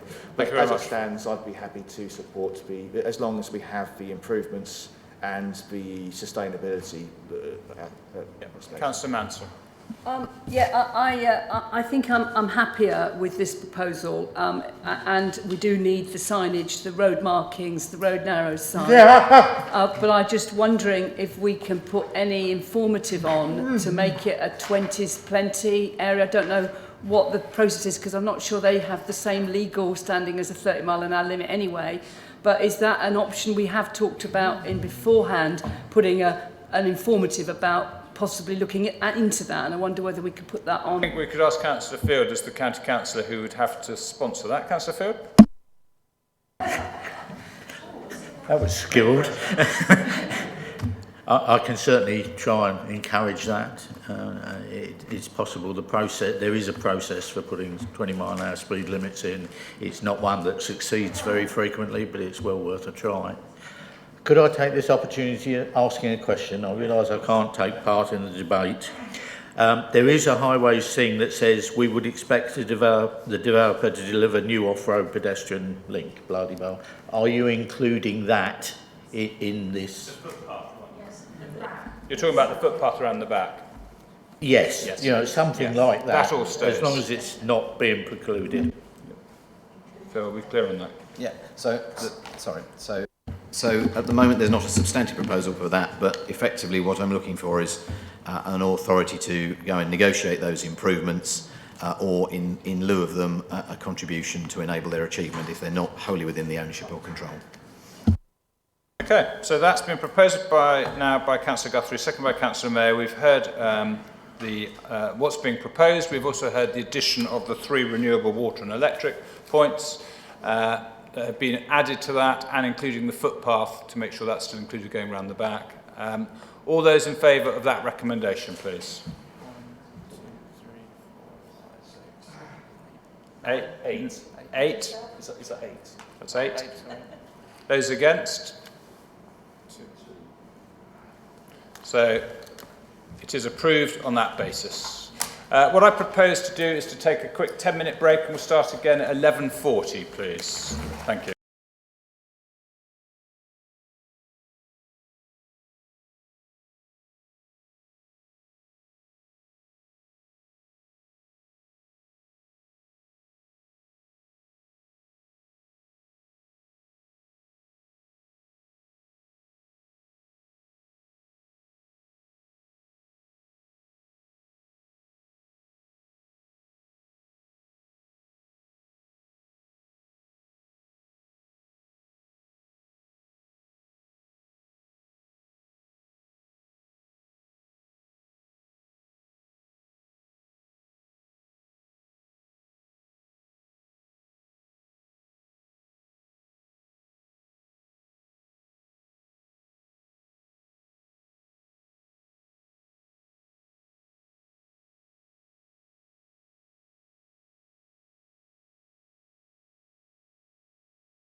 Just seeing if Councillor Carter's able to continue or not. He's not feeling 100%, so Rob's just going to check that out quickly.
Start.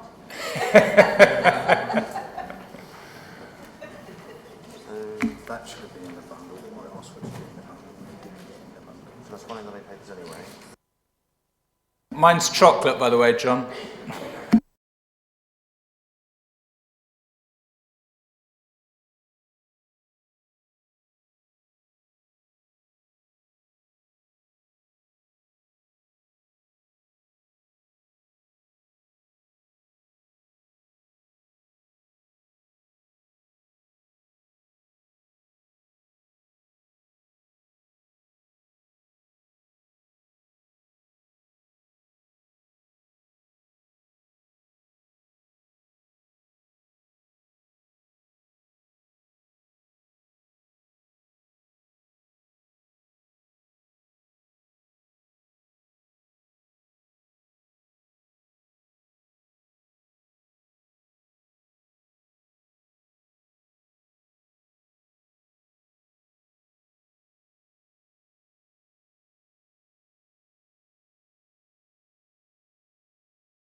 Right, we're back again. Thanks for coming back, and John Field's now crossed over to the other side of the room, so thank you. And the next application before us is DC 1901482, land to the east and west of Prentice Road in Stowmarket. Over to you, Bradley, to present. Thank you, Chair. Good morning, members. This is an application, full application for the erection of 93 apartments and a care home on land at Prentice Road, Stowmarket. This slide shows the site and also its location in relation to the general area of Stowmarket. As you can see, it's between the railway line, which you can see on to the right there of that slide, and obviously you've got Navigation Approach Road there and another distributed road, Gipping Way, here, and the main body of Stowmarket away on that side.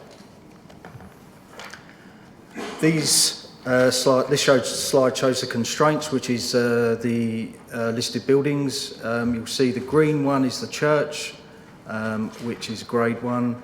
The yellow ones and red ones are grade 2 star.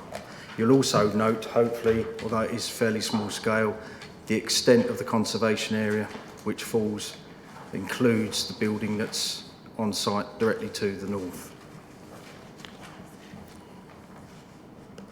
The constraints map 2 is important to consider because that shows the site, the majority of it within flood zone 2, with an area, as you'd expect, towards the edge with the Gipping River within flood zone 3. And that is a more detailed plan which is zooming in on the bulk of the site, which shows the lines of flooding that relate to that particular site.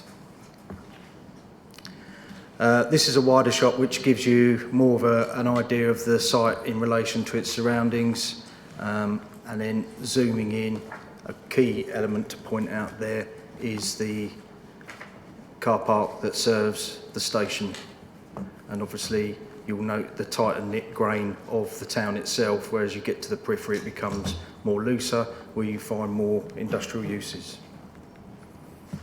And that gives you the overall site edged in red, which includes land that's to the north, which is highway land, and the applicant has served notice on the Highway Authority. This is a design of the proposed care home. As you can see, it's a contemporary architectural approach, but using traditional materials, brick and render, 4 stories in height, very modern approach to the design.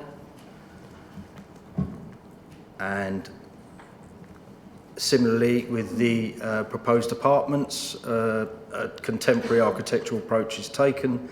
This is the larger of the 2 apartment blocks, which reaches an overall height of 6 stories. That's the south elevation, which would face across navigation approach, and the north elevation, which would face back into the site. You will notice from both of those 2 slides, I've just shown the stilts that the building is on, which is a design response to the issue of potential flooding on the site. And again, there's some views of the smaller apartment block, which would contain 38 units. This gives you a plan of the arrangement of the site. So the care home, proposed care home, is in this location. The larger of the, if I flick to the next site, it's probably clearer. Care home, larger of the apartment blocks to the south, and the smaller of the apartment blocks on that particular part, and divided by Prentice Road, which comes all the way down, finishes at Hammerhead, approximately at this point. This is a typical floor plan of the care home, and this is a typical floor plan for the apartment block. The reason I've included this is that you'll note features such as balconies which face out across the river in order to provide some sort of overlook and view from that particular point. And that's a typical floor plan of the smaller one.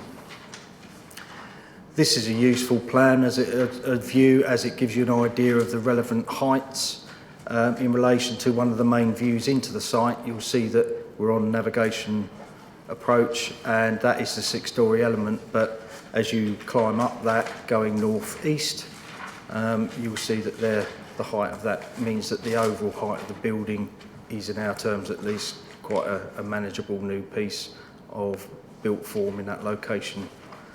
This is a view looking down Prentice Road with the larger residential block in the middle distance, and then to the right hand side is the care home, and to left hand side is a smaller apartment block.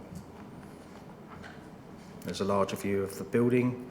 This is another one of the courtyard, which would be created by the 3 groups, and as you'll see, the care home is on your left.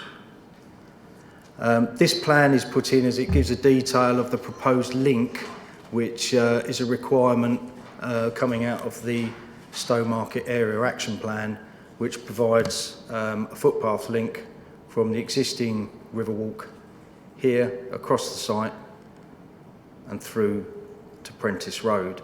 The final details of the landscaping would be a matter to be considered through condition.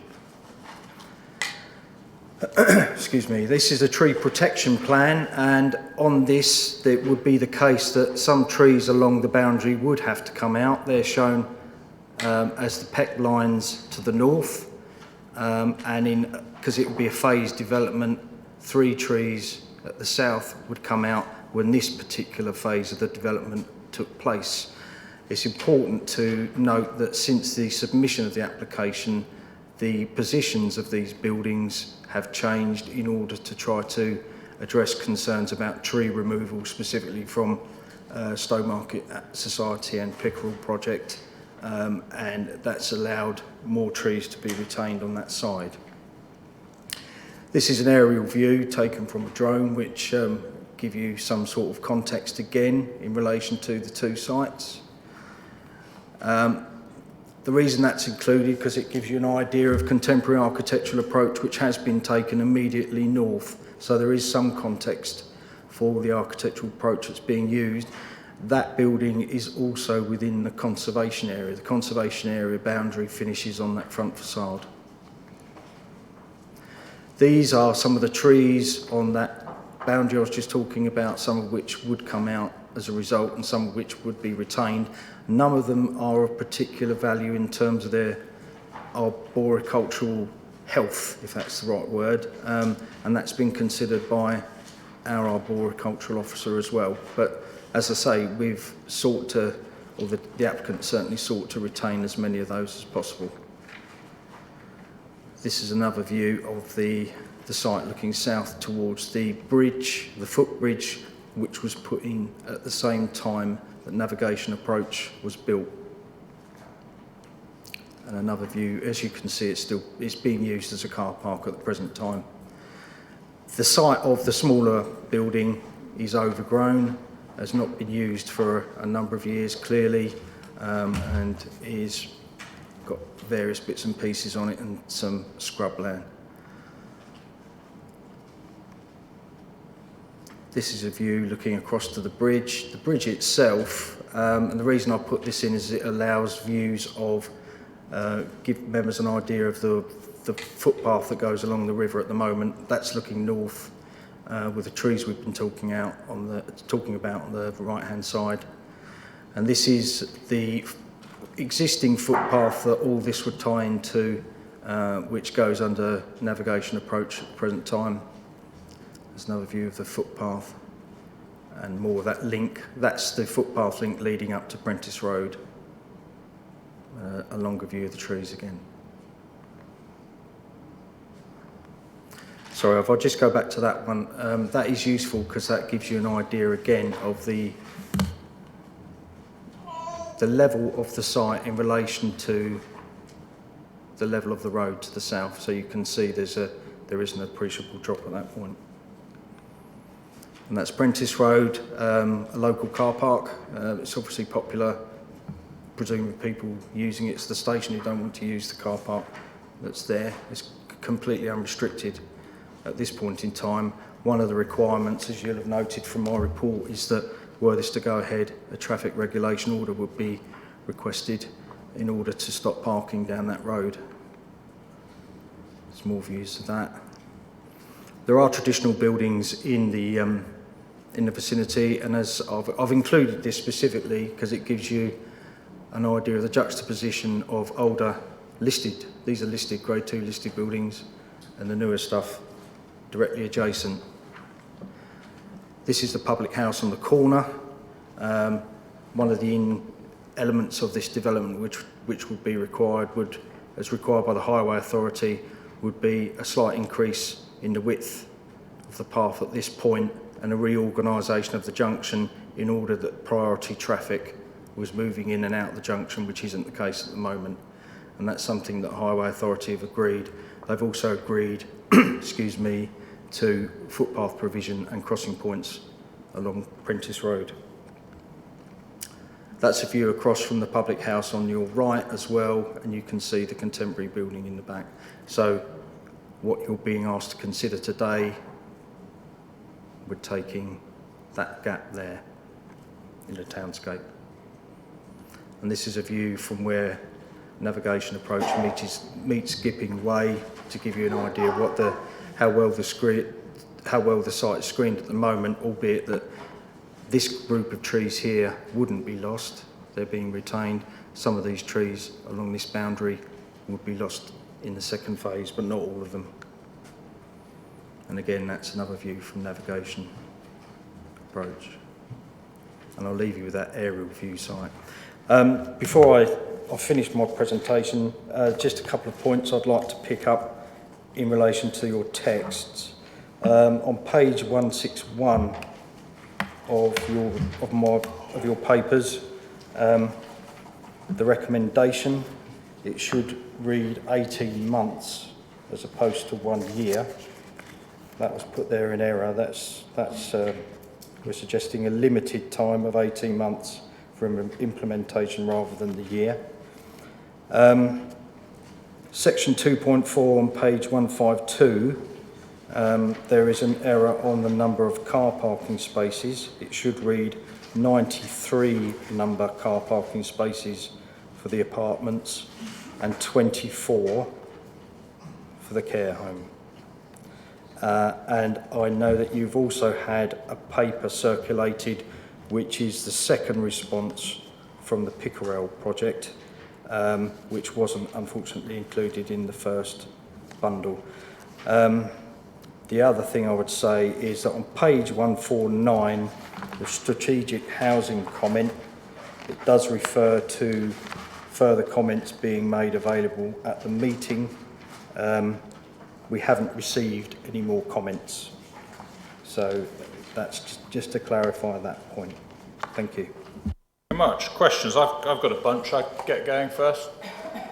Shall I use Chairman's prerogative? Can I talk about car parking? Please, something. So the application is for 93 residential apartments. Yeah, and there are now 93 parking places. So that's below the minimum standard required by Suffolk Parking Guide. And there's no talk about visitor car parking.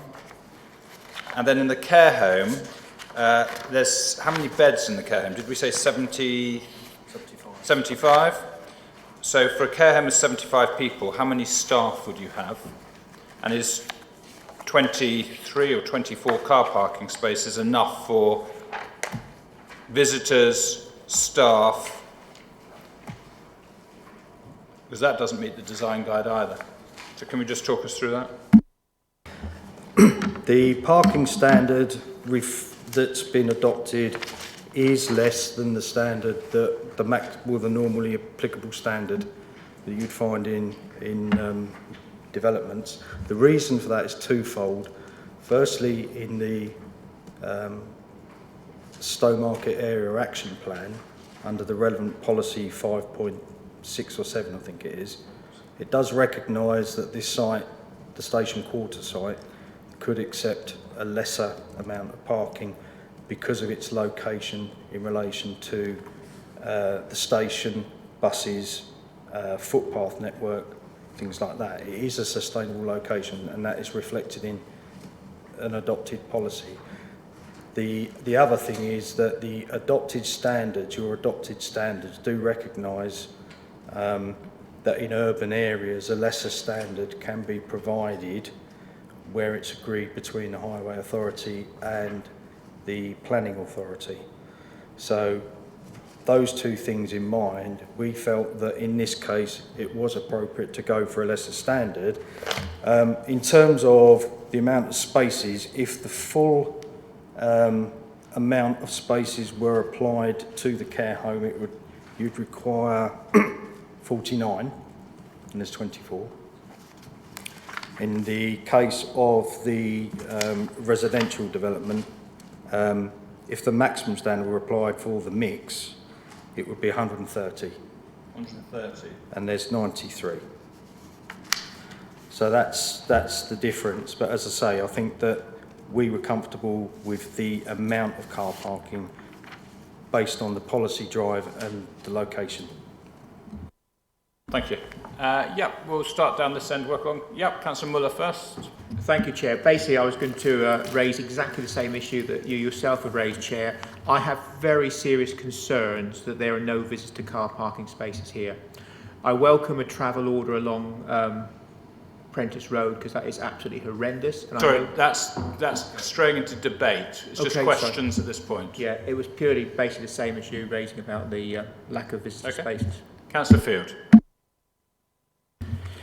Okay, a couple of things. Full planning application. These are multi-storey buildings. Do they have sprinkler provision? Bearing in mind Grenfell Tower and various things of that nature. So are we making those provisions? I notice you talk about a gasworks site. Has that been checked for contamination? Because gasworks were a place where they produced contamination by the shed load. The issue of flooding. The flats are on stilts. The care home is not. Is that because old people can swim better, or is there some other good reason? And yes, let's just hold car there. parking's interesting, but I'll leave that to you guys. Yeah, so let's try and answer some of those questions. If not, we've got the applicant here who can probably answer.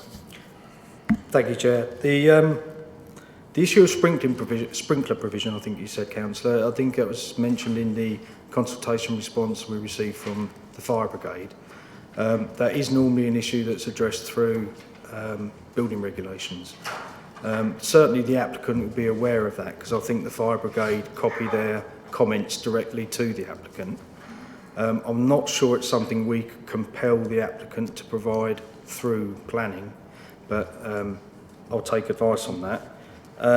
With regard to the gasworks element of it, this is a site that does expect, where it's expected that contamination would be found because of the former uses.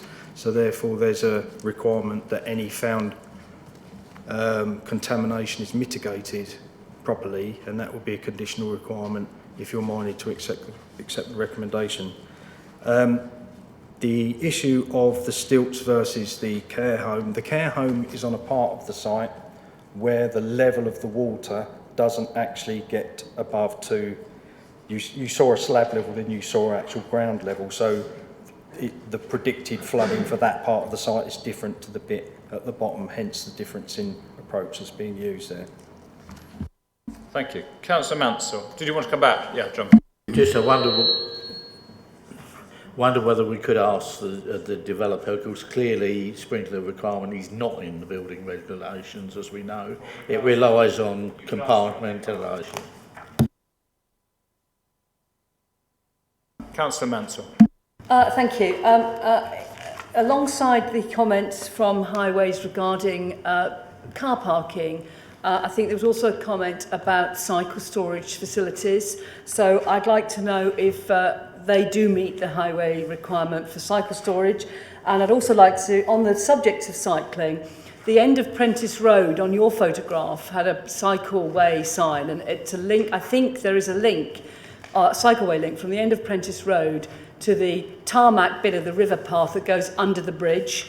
Now, that path is not shown on any of the plans in my pack, so I would just like some confirmation that that cycle link from Prentice Road to the river path underpass thing is still there and it's not encroached by the proposed work. That's one lot of questions about cycling. The other question I had was about the history of the site, because I'm not convinced it's complete. I remember during my first term as a councillor that we had a planning application here for a hotel, and that doesn't seem to be mentioned. Has that lapsed? What is the state of that one? Funny enough, that came up in the chairman's briefing because I also thought I remembered the same thing, as did Councillor Guthrie. But yeah, John. Just on the planning history, I do apologise. Oddly enough, I remember it because I was the case officer for that particular case. Now, ultimately, that was a hybrid application which had a hotel and a residential scheme. although the residential scheme was partly on the ground floor as well as garaging in that particular case. That has lapsed, that wasn't implemented, so time has gone by, and so that is material as in its planning history, and I apologise it wasn't in your papers, but it has lapsed in terms of it's not an implementable scheme at this time. Now that obviously came forward because that was part of the allocation under the Stowmarket Area Action Plan, and just to touch on that as well, because it's an allocation within your adopted local plan as part of the area action plan. That is why the sequential test is different in the context that it applied to the allocation. So we are looking at a scheme that is within the floodplain in part, which is unusual, but it's actually in accordance to the regulations that we have because of its allocation within the local plan. So this is an unusual site in that context. Not only is that, it's also in the middle of Stowmarket.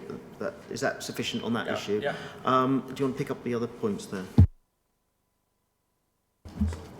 Thank you. Yes, with regard to cycling provision, the plan does show that there would be an area for the care home that would contain cycles, so it's planned for that.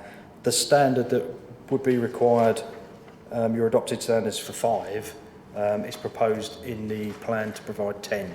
So there's more provision for cycling in the care home. It's above the standard. With regard to cycling for the residential element of it, I've calculated there's an overall need for 186 spaces. Now, in the design and access statement that accompanies the planning application, it does say that they would provide storage. So therefore, I don't see that there will be any issue with providing that number of spaces over across the site in accordance with our standard. There's areas within the building itself at ground level, for example, where you've got stairwells and things like that, which externally you could get, I think, spaces in, but there's also sufficient space on the periphery of the buildings in order to do that as well. But that's a conditional, well, it could be a conditional requirement if you so wish. There is no, with regard to the footpath and cycleway thing, the actual network that's in there at the moment is unaffected by the development. The only thing that would be added to is the link across from Prentice Road to the Riverside, but that wouldn't be a cycle and footway, that would be a footway only. So you'd have to dismount and push your bike across the site itself. But the actual network to the bottom and whatever, where the bridge is, as we saw in the photograph, that would be unchanged. You want to come back?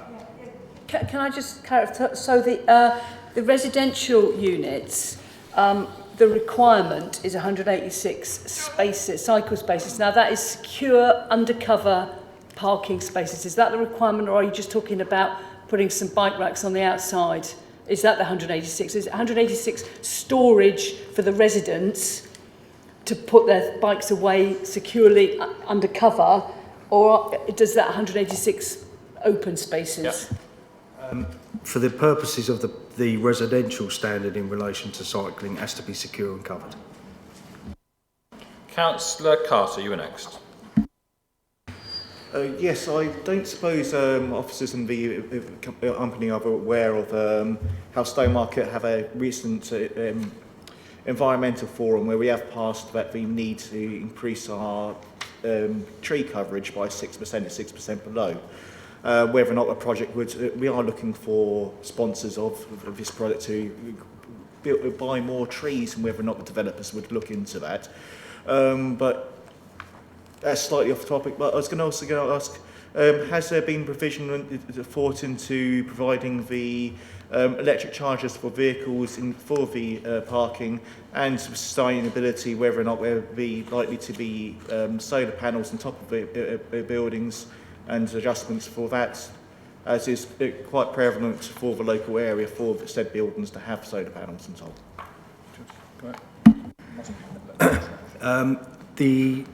It's clear from the outset of the formation of this application, pre-submission, that the issue of sustainability was considered right from the outset, and I think that's reflected in the consultation response we received from the sustainability officer, which is in your bundle.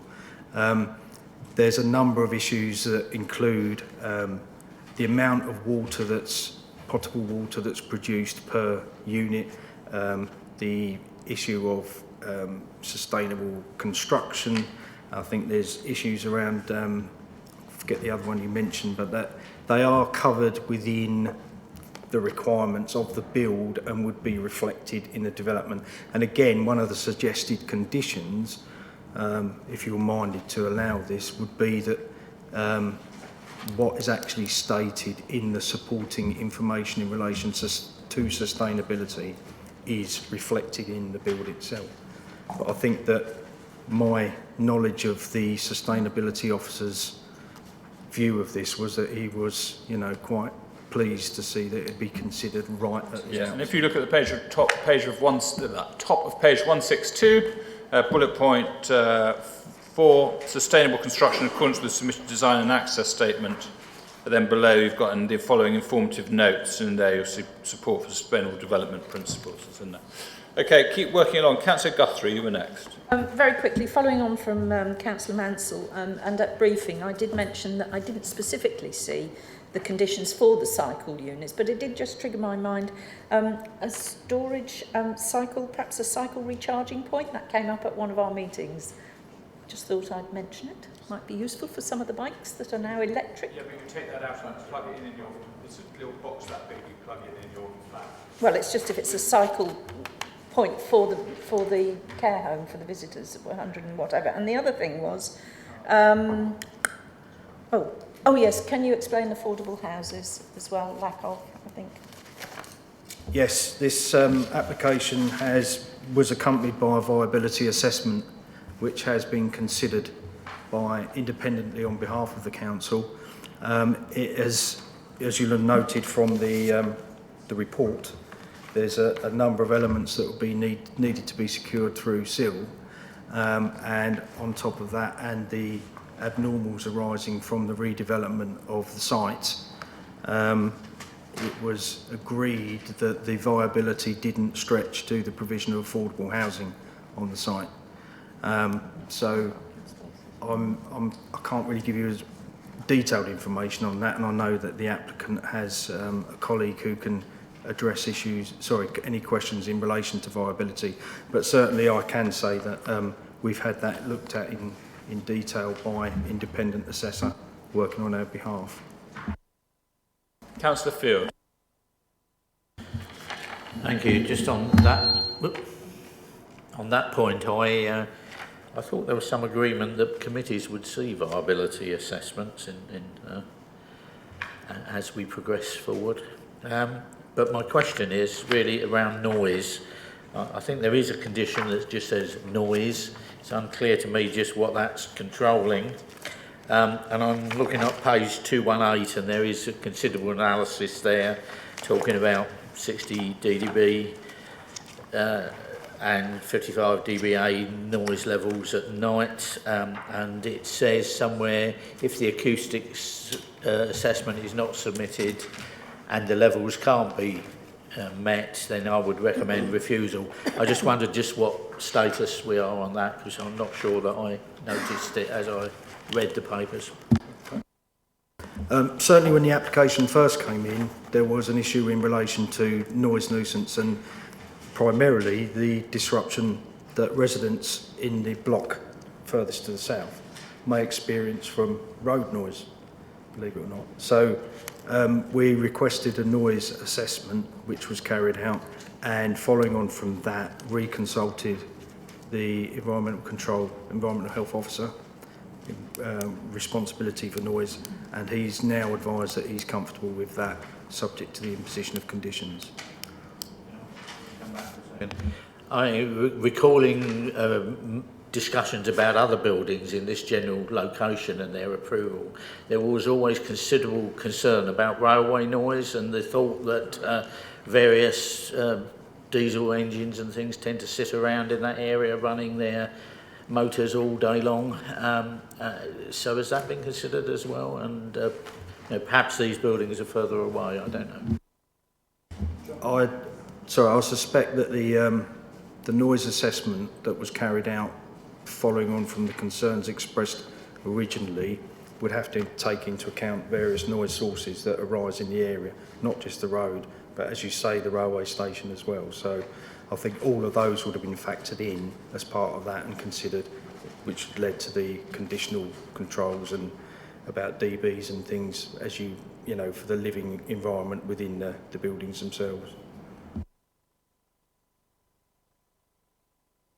Sorry, just to, I don't know if this helps at all, but in my long career here, I was also the case officer for the Pickwell Court development, which is directly opposite the railway station in Stowmarket. And of course, that had similar noise conditions applied on the basis that that was immediately where all the cars lined up to go over the crossing. And it had diesel and everything else, the various lorries waiting there while waiting for the train to go past.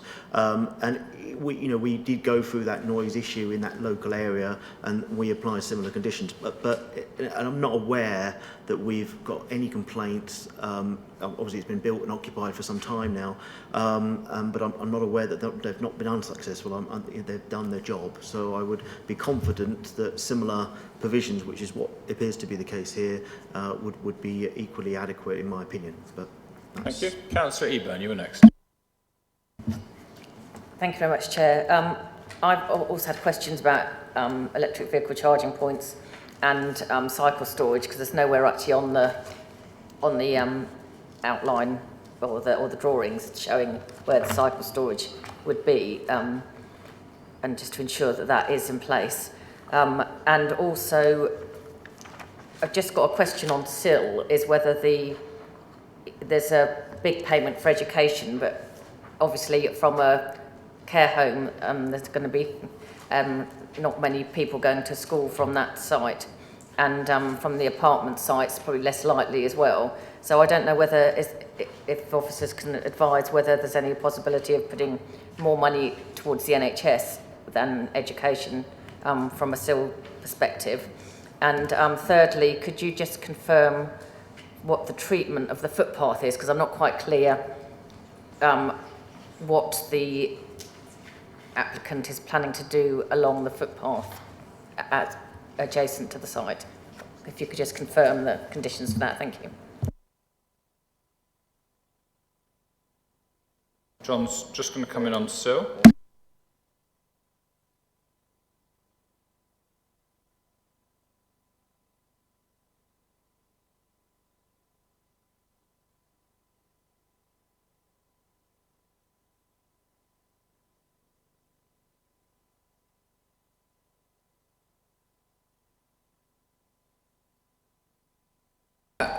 Good question. We're going to need a 5-minute break because, yeah, Give us 5 minutes. Give them 5 minutes and they'll come back.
We're going to continue, and is everyone here? Yep, so we're going to continue, and based on Rachel's question, we can now answer it.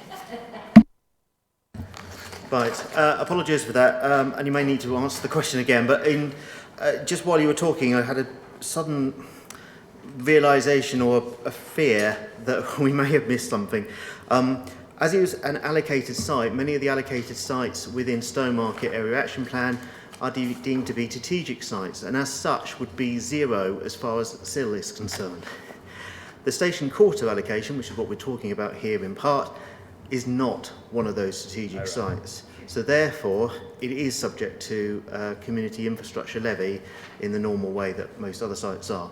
I apologise, it was just one of those things you would think, oh, did we miss that? And we needed to double check. False alarm. So false alarm, in effect. I have got here the formal document that tells me exactly which ones are subject to being zero as far as SIL is concerned.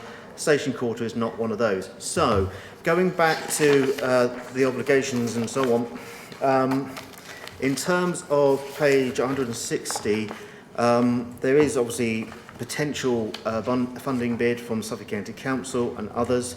NHS is one of those, and that would be part of the legislation in terms of the SIL bids that would happen beyond planning. So these are potentially the amounts that both Suffolk County Council and the NHS may seek in respect of this development and their bid for SIL. But it is not something we've sought to gain on a 106 agreement, because ultimately we would be double dipping, but equally it is not necessary to do so on the basis that the SIL charge is in place on that basis.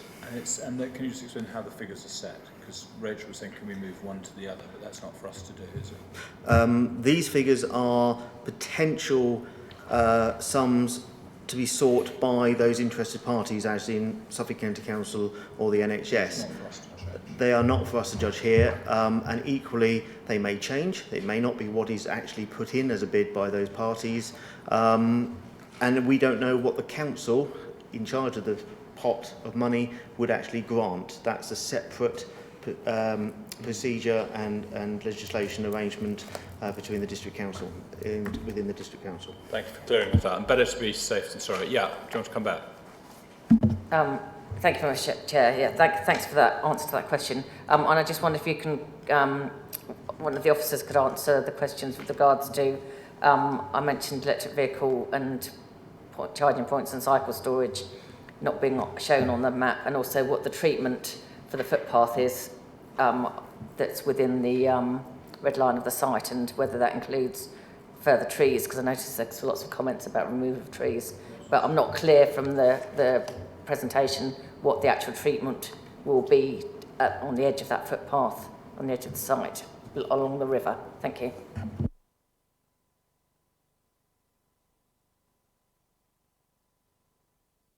Just to, I'm going to put myself out here a little bit, because I think in the questions so far there's been a number of questions around conditions. So let me just summarise this. The proposal as of your papers 161 and 162, with the correction that it's 18 months, not 1 year. And I've been picking up a few conditions which I would be happier... Well, hold on, it's way too early. We're not into debate yet. We're not into debate, but I'm... We haven't even had the applicants speak yet. Okay, well, there are conditions, if members so wished, to impose that I wouldn't have a problem with, in my professional opinion here. You've picked up on electric charging. That has been applied as a condition on previous applications, and see no reason why that wouldn't be a case here. The cycle storage, given the questions about that, if you were looking to impose a condition to say a scheme of cycle storage to the standards to be secured, I would see no reason why that could not be done. And I would also pick up on the sprinkler question as well, if you wanted to in your debate, but I'm just happy to leave it there. Okay, so we've got more people that want to ask questions at this stage. Councillor Carter, you were next. Yes, very quickly as well. Again, there's been no... I had read this before, but there's nothing to regard solar mentioned on the thing, which for the care home would be quite appropriate. Also, there was no mention of a emergency vehicle parking space which I did believe was our standard for care homes to actually allow for provision for an ambulance or standby to actually be parked there. It's not on the plans.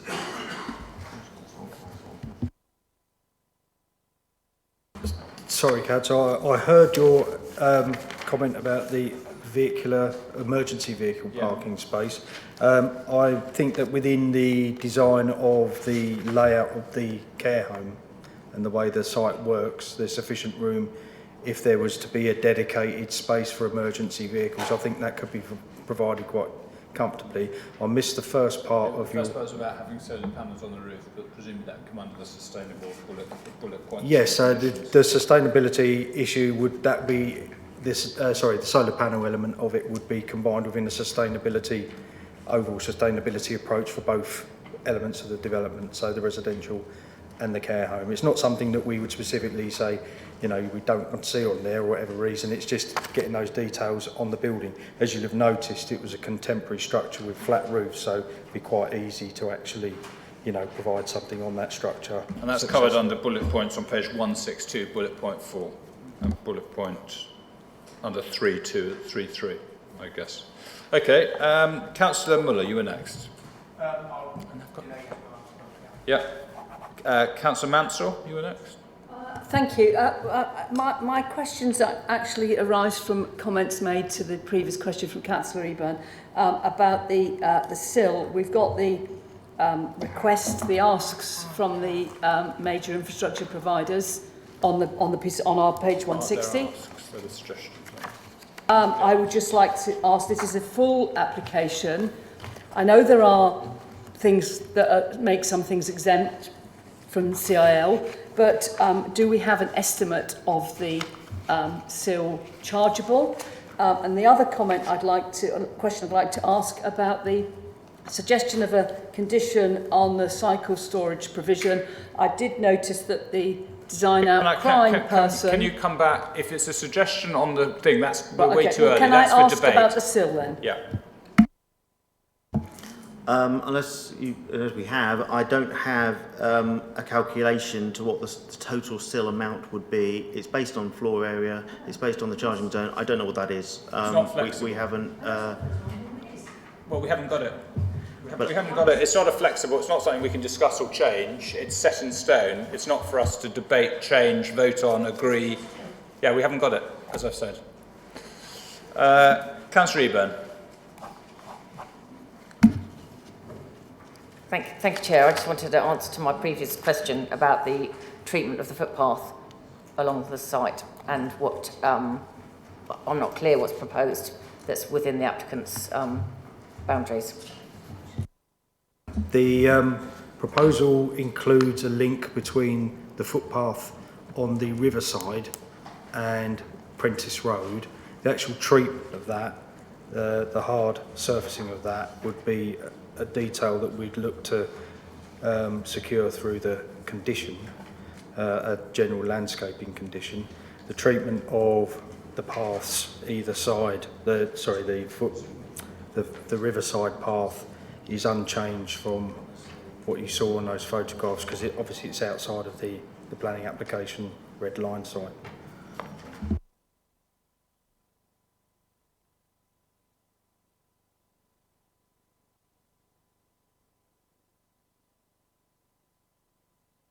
So again, page 162, bullet point 1, 2, 3, 4, bullet point 6 picks that up, hopefully.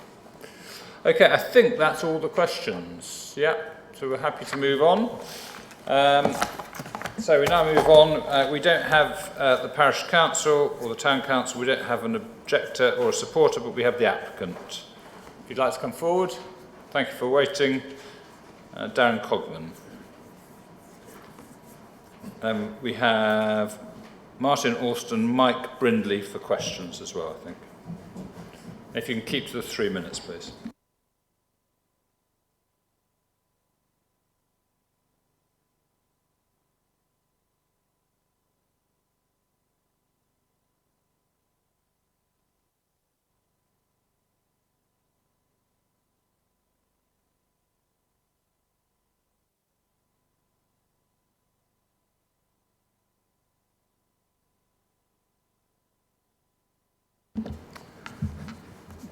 Good afternoon, Chair and members of the Planning Committee. I'm Darren Cogman, Planning Associate at Bidwells, supporting this planning application as agent. We've also got Mike Brindley of MTC Engineering and Martin Orst of Pathfinder Development Consultants, also in attendance should you have any particular questions concerning flood risk matters and viability matters, respectively. Your officer has provided a comprehensive synopsis of the mixed-use full planning application and the issues for you to consider here today. Accordingly, I'd like to fully support the broad conclusions in the committee report. The application site is an important brownfield site located in close proximity to Stowmarket train station and falls within the Stowmarket Area Action Plan of 2013 and in particular the station quarter allocation. The application before you has been subject to an extensive amount of both pre-application engagement, including pre-application advice from Mid-Suffolk officers, that has encouraged the scale of development before you, and post-application consultation with a wide range of statutory consultees and stakeholders. As such, it has evolved in response to this extensive consultation to respond to the various competing matters. This includes revisions to the location of the 55-unit residential building to facilitate a proposed footpath through the site and the retention of more trees than originally proposed, together with replacement parking. Accordingly, your officer recommends approval. This previously developed brownfield site represents a highly sustainable location crying out to be developed, and your officer's report confirms that the range of uses proposed accords with the policy requirements. The care home facility would generate jobs during not only construction but also operationally and generate significant council tax receipts in due course. The proposed flats as 1 and 2 bedroom units will provide relatively affordable accommodation in this location. In the context of no redevelopment proposals for the station quarter having emerged over a number of years, this scheme offers a real opportunity to facilitate redevelopment. As a full detailed planning application, the scheme can be delivered as promptly as practically possible, subject to your support today. Without this, the site will remain a barren wasteland. There are no technical reasons preventing the scheme from coming forward, and any mitigation required can be secured via appropriate planning conditions. County Highways have also confirmed this position in respect of parking provision and cycling provision, and the Highways officer was in the room earlier today, but is not now. The scheme before you has the full support of your officer, and it can provide much needed care home and flat accommodation. I therefore trust that you'll be able to support the recommendation today. Thank you. Thank you very much. Do we have questions? Yes, Councillor. Let's start off Councillor Muller first. I'd like to go back to the issue with noise. No one's actually mentioned you've got Carbon nightclub just the other side of Wolfside House, which carries on Thursdays, Fridays and Saturdays into the early hours of the morning. There has been considerable problems there over the years. In your design of the buildings, have you sort of taken that into account with the windows to try and alleviate that sort of noise? As has been mentioned, actually, we did actually submit a noise assessment after the application was made, and that has been fully considered by the Environmental Health Officer, and that has also suggested various conditions to address matters of noise from not only the train station but also from the surrounding roads. So that has all been that is all satisfactory to the Environmental Health Officer's position. A question about security. There have been 340 offences committed in that area between May 2018 and April 19, as detailed by the police report contained in these papers. Can you assure us that the buildings will be totally secure? There's a lot of antisocial behaviour, drug taking in that area, which has been well reported, and that's quite a major concern of mine. Yeah, I mean, security is clearly a consideration, and the buildings have been designed, and the surroundings of the buildings will be designed through planning conditions to secure that. I mean, obviously, what we're trying to do is have a position whereby the site is developed, which actually should help matters as opposed to the sort of barren wasteland it is at the moment. So that should hopefully address some of those antisocial behaviour matters, which obviously are outside our control as well.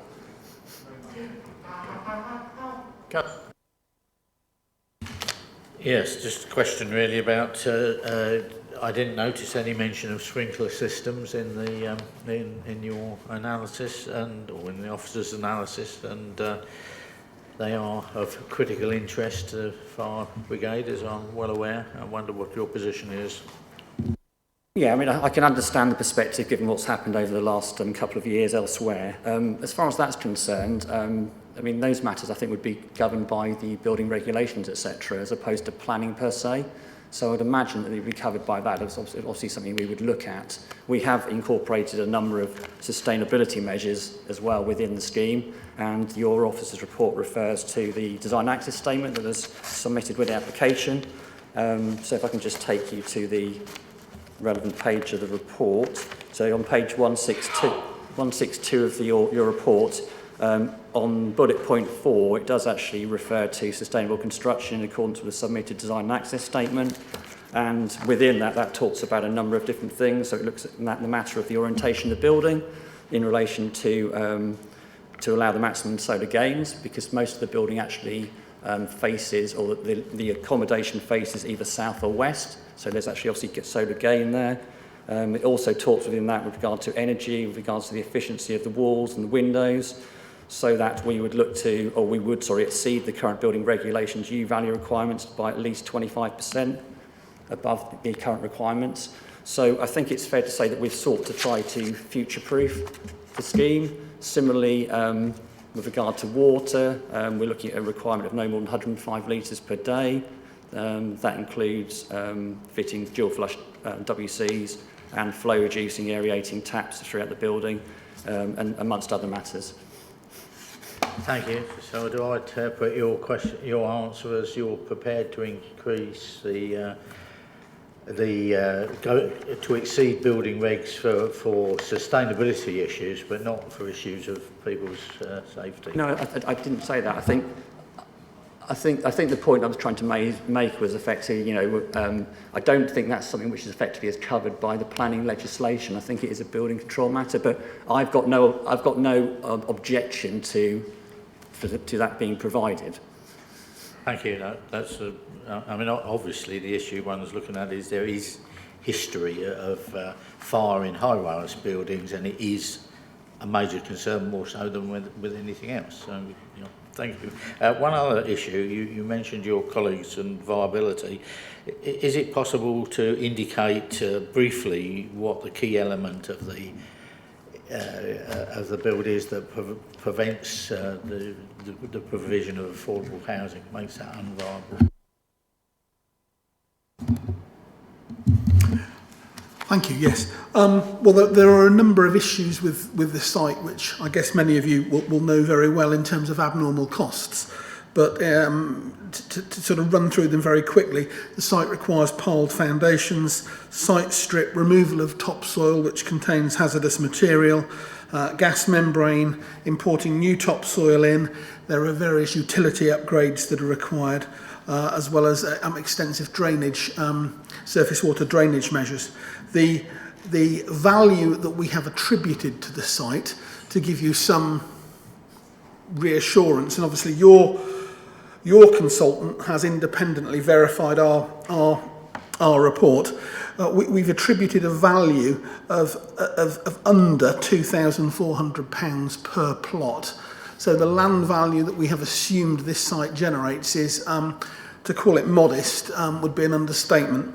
The planning policy guidance gives a range of profit levels that would be viewed as being acceptable in normal circumstances to developers, and we have used the figure right at the bottom of that range at 15%, which would be very unusual for a high density scheme of flats where there's lots of working capital tied up. You have to build the whole block before you can start selling units, and also very unusual on a brownfield site.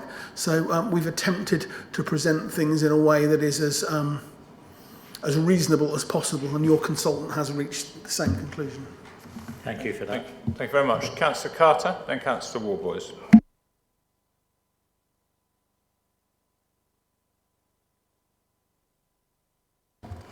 Sorry about that. Bear me a second, I do apologise. With regards to the...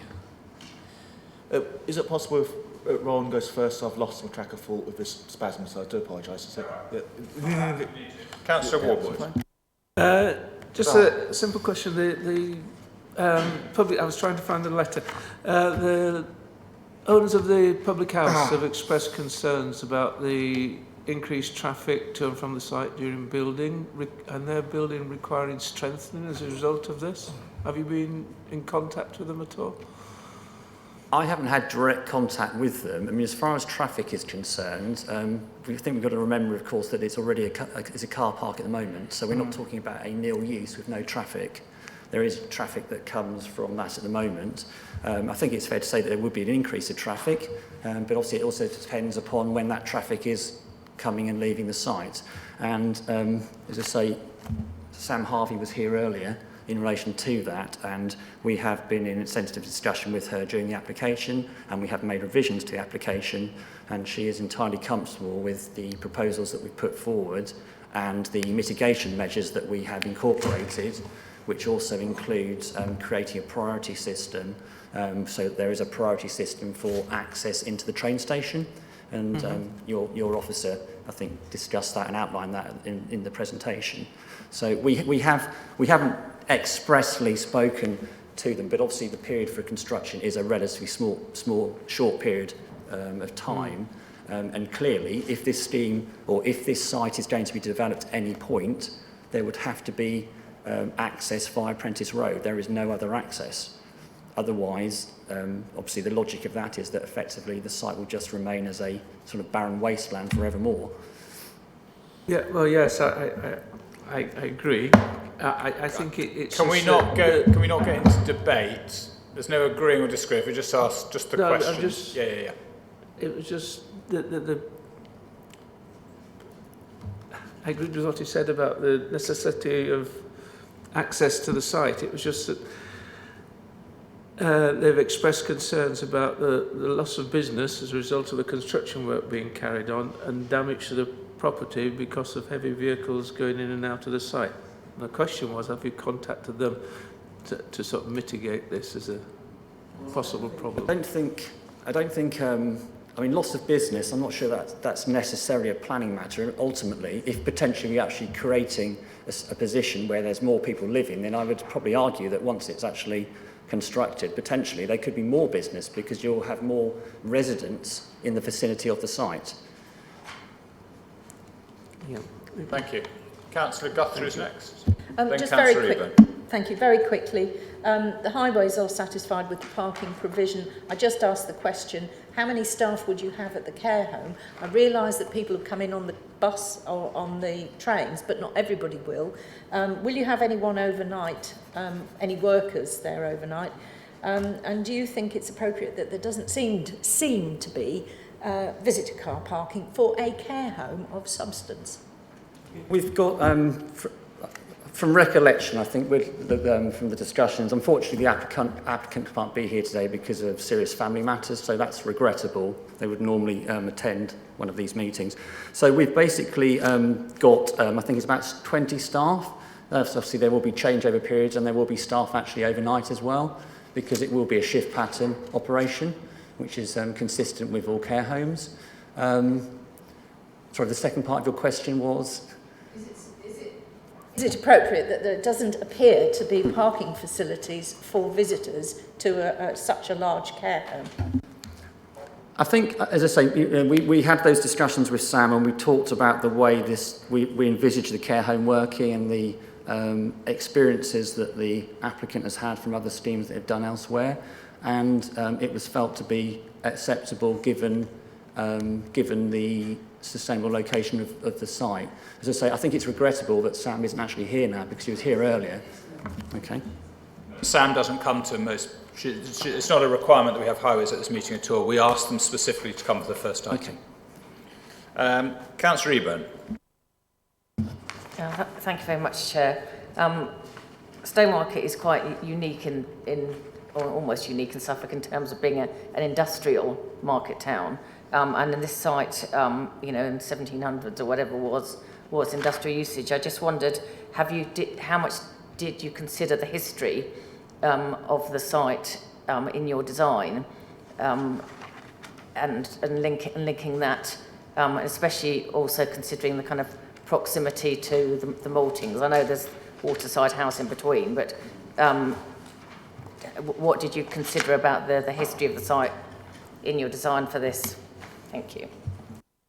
I mean, we looked at and we did an analysis with regard to the context, and I think it's probably fair to say that when you actually look at the context, there isn't really a consistent architectural treatment.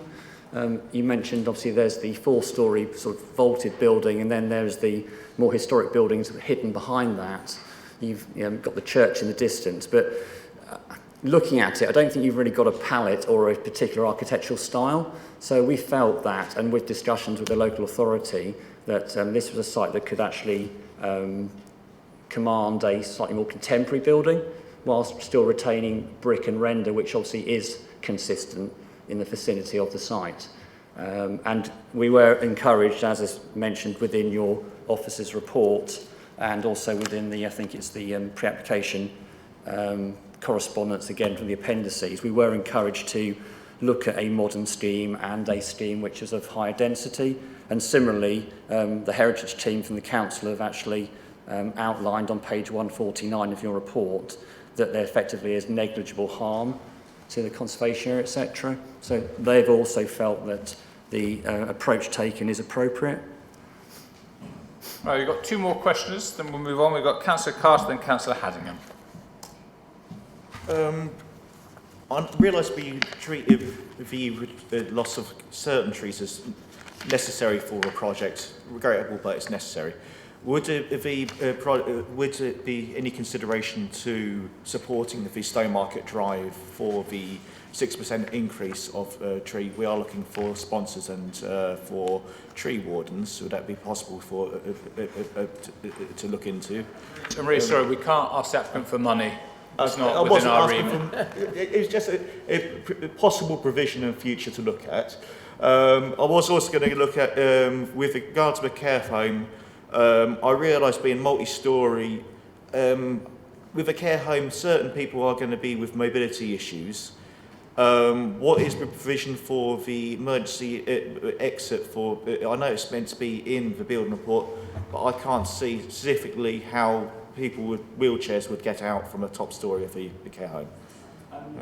Now, as far as this, the architect who's designed this building has done a number of care home facilities for the applicant elsewhere, and effectively, there are lift and other means of access or egress. So this has all been designed into the proposal. Clearly, it would have to meet all those requirements with regard to building regs and safe access, etc. So that has actually been considered. On the point, I think, just with regard to the trees as a general matter, if I can just answer that. It was mentioned that there was a late paper, or there was a paper from the Pickerel project in relation to trees. When we submitted the application, we submitted it with our agricultural impact assessment, and that involved taking out a number of trees. At that point, the officer's tree officer was happy with that because they didn't feel the trees were of sufficient quality, etc.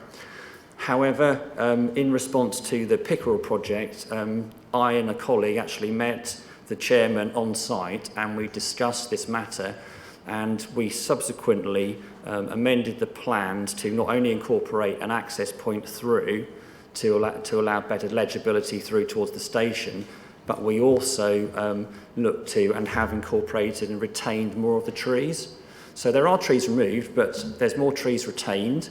Some of those trees we haven't got control over, and there also will be planting. We've shown there's a landscaping plan that's been submitted with the application, and that would obviously be controlled by a planning condition should we receive a resolution to grant. So we're very conscious of these things, and we have tried to accommodate all of these various aspects as best we can. Thank you very much. Councillor Haddingham. Thank you. At the moment, the land's sort of basically being used as a car park for sort of surrounding businesses and possibly the station. As you've used the absolute minimum level of car parking in the future, where do you think that the visitors or to the apartments or the care home will park in the future? Where's the nearest public parking?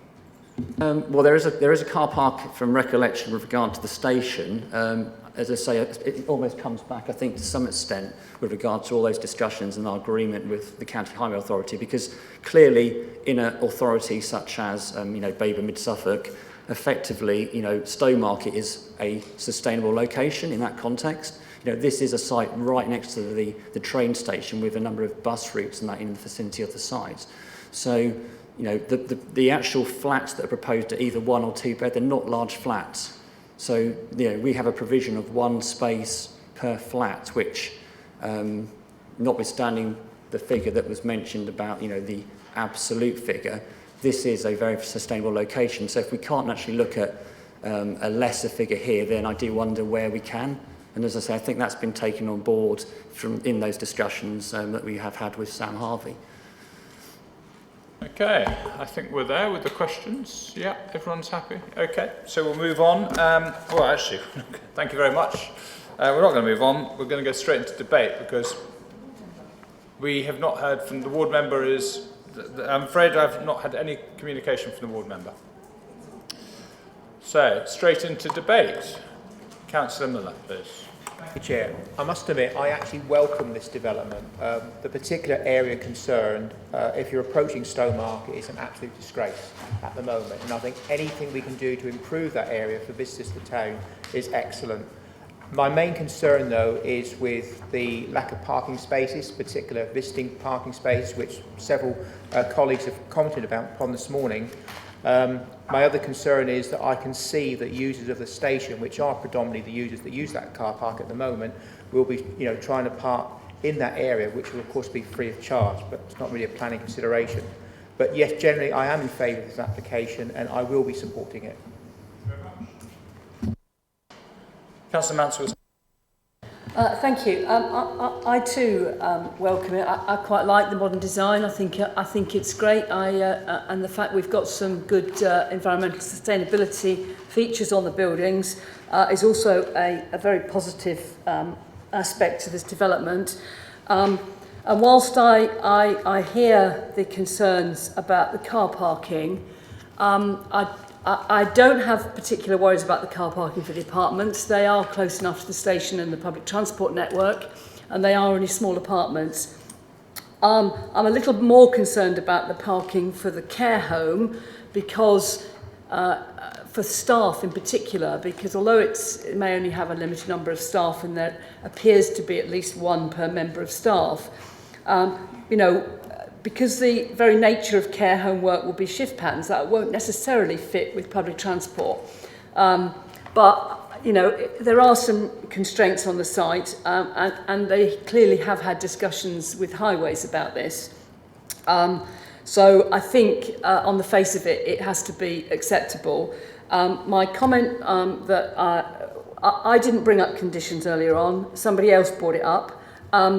About the conditions on the secure cycle storage. I did note that the design out crime officer, or whatever their title is, did suggest that because it is a relatively high crime area for Mid Suffolk, it may not be a high crime area per se, but for Mid Suffolk it probably is. And they've suggested to make sure that the security on the cycle parking is there. And they've also suggested CCTV in various places, and I don't know quite I don't know that that's a planning consideration, but certainly I think there needs to be a condition about the security of the cycle storage facilities, but I will be supporting this. Do you want me to make a proposal?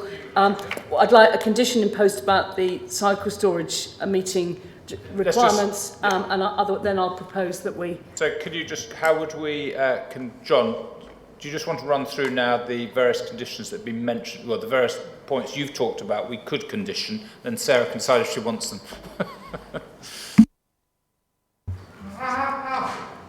So at the moment the recommendation is, as your report, with the correction to 18 months implementation. Your condition you were talking about there would be to agree a secure cycle storage scheme to meet current highway standards. That is probably all I need in order to put that forward. Did you want me to talk about anything else? Yeah, well, you drew up a list as we were talking, so let's see if what Sarah thinks. You mentioned, let's talk about the sprinkler system then. I've just been doing a little bit of checking of the building regulation side of things, and it's complicated. Ultimately, it depends on the other aspects of stairways, how they are put together, fabric and everything else. So there isn't an actual requirement under building regulations for sprinkler systems. There is in Wales, but there isn't in UK, in England. So I'll leave that one I'll let you debate that maybe. Electric charging was the other point. I would have no problem with electric charging for cars. But we would have to have a scheme to be agreed, because ultimately, given the parking arrangements, it might not be possible for all parking spaces, but at least some. So I think that's reasonable to have to be agreed to see what comes back. Thank you. So basically, Sarah, there's 3 things to be added. That's changed to 18 months from a year, that we have secure cycle storage agreed to meet the highway standard, and that electric charging is instigated as appropriate. Yeah. Okay, so that's proposed by Councillor Mansell. Councillor Field, you were next.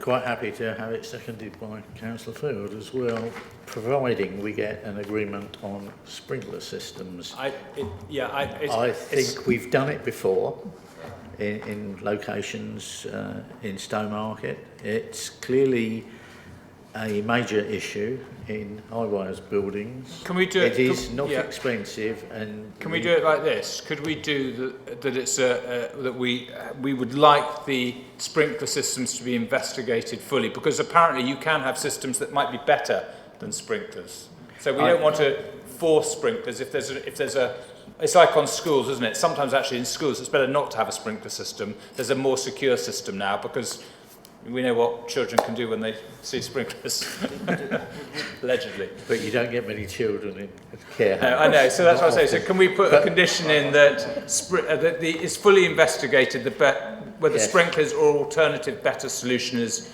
for fire safety? I'm quite happy, and I know the Chief Fire Officer is prepared to reduce other requirements to accommodate the costs of such systems, and one would, we don't want to be in the position of whoever approved Grenfell Tower saying we argued against it. We said it wasn't necessary, when it's clearly so John's got some words to see if you're both happy.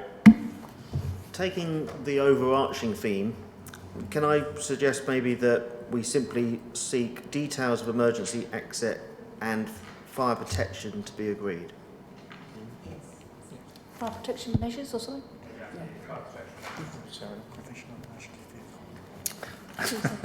Okay. Okay. Did I just give you the word? Yeah. Okay, so that's been proposed by Councillor Mansell, second by Councillor Field. Does anyone else wish to speak? Yes. So it occurs that you may wish to impose a condition that restricts the use of the care home to a care home within Class C2, because there's other uses within that use class that may or may not be suitable for that building, so it may be prudent to include that condition as well. I'm getting nods from Councillor Mansell and Councillor Field. Okay. Anyone else wish to speak before we go to a vote? No. So as per the recommendation that's in our papers, laid out clearly on pages 161 and 162, with the additional points that have been raised, all those in favour, please. That's unanimous. Thank you very much. Thanks everyone, and see you day before the general election for our next meeting.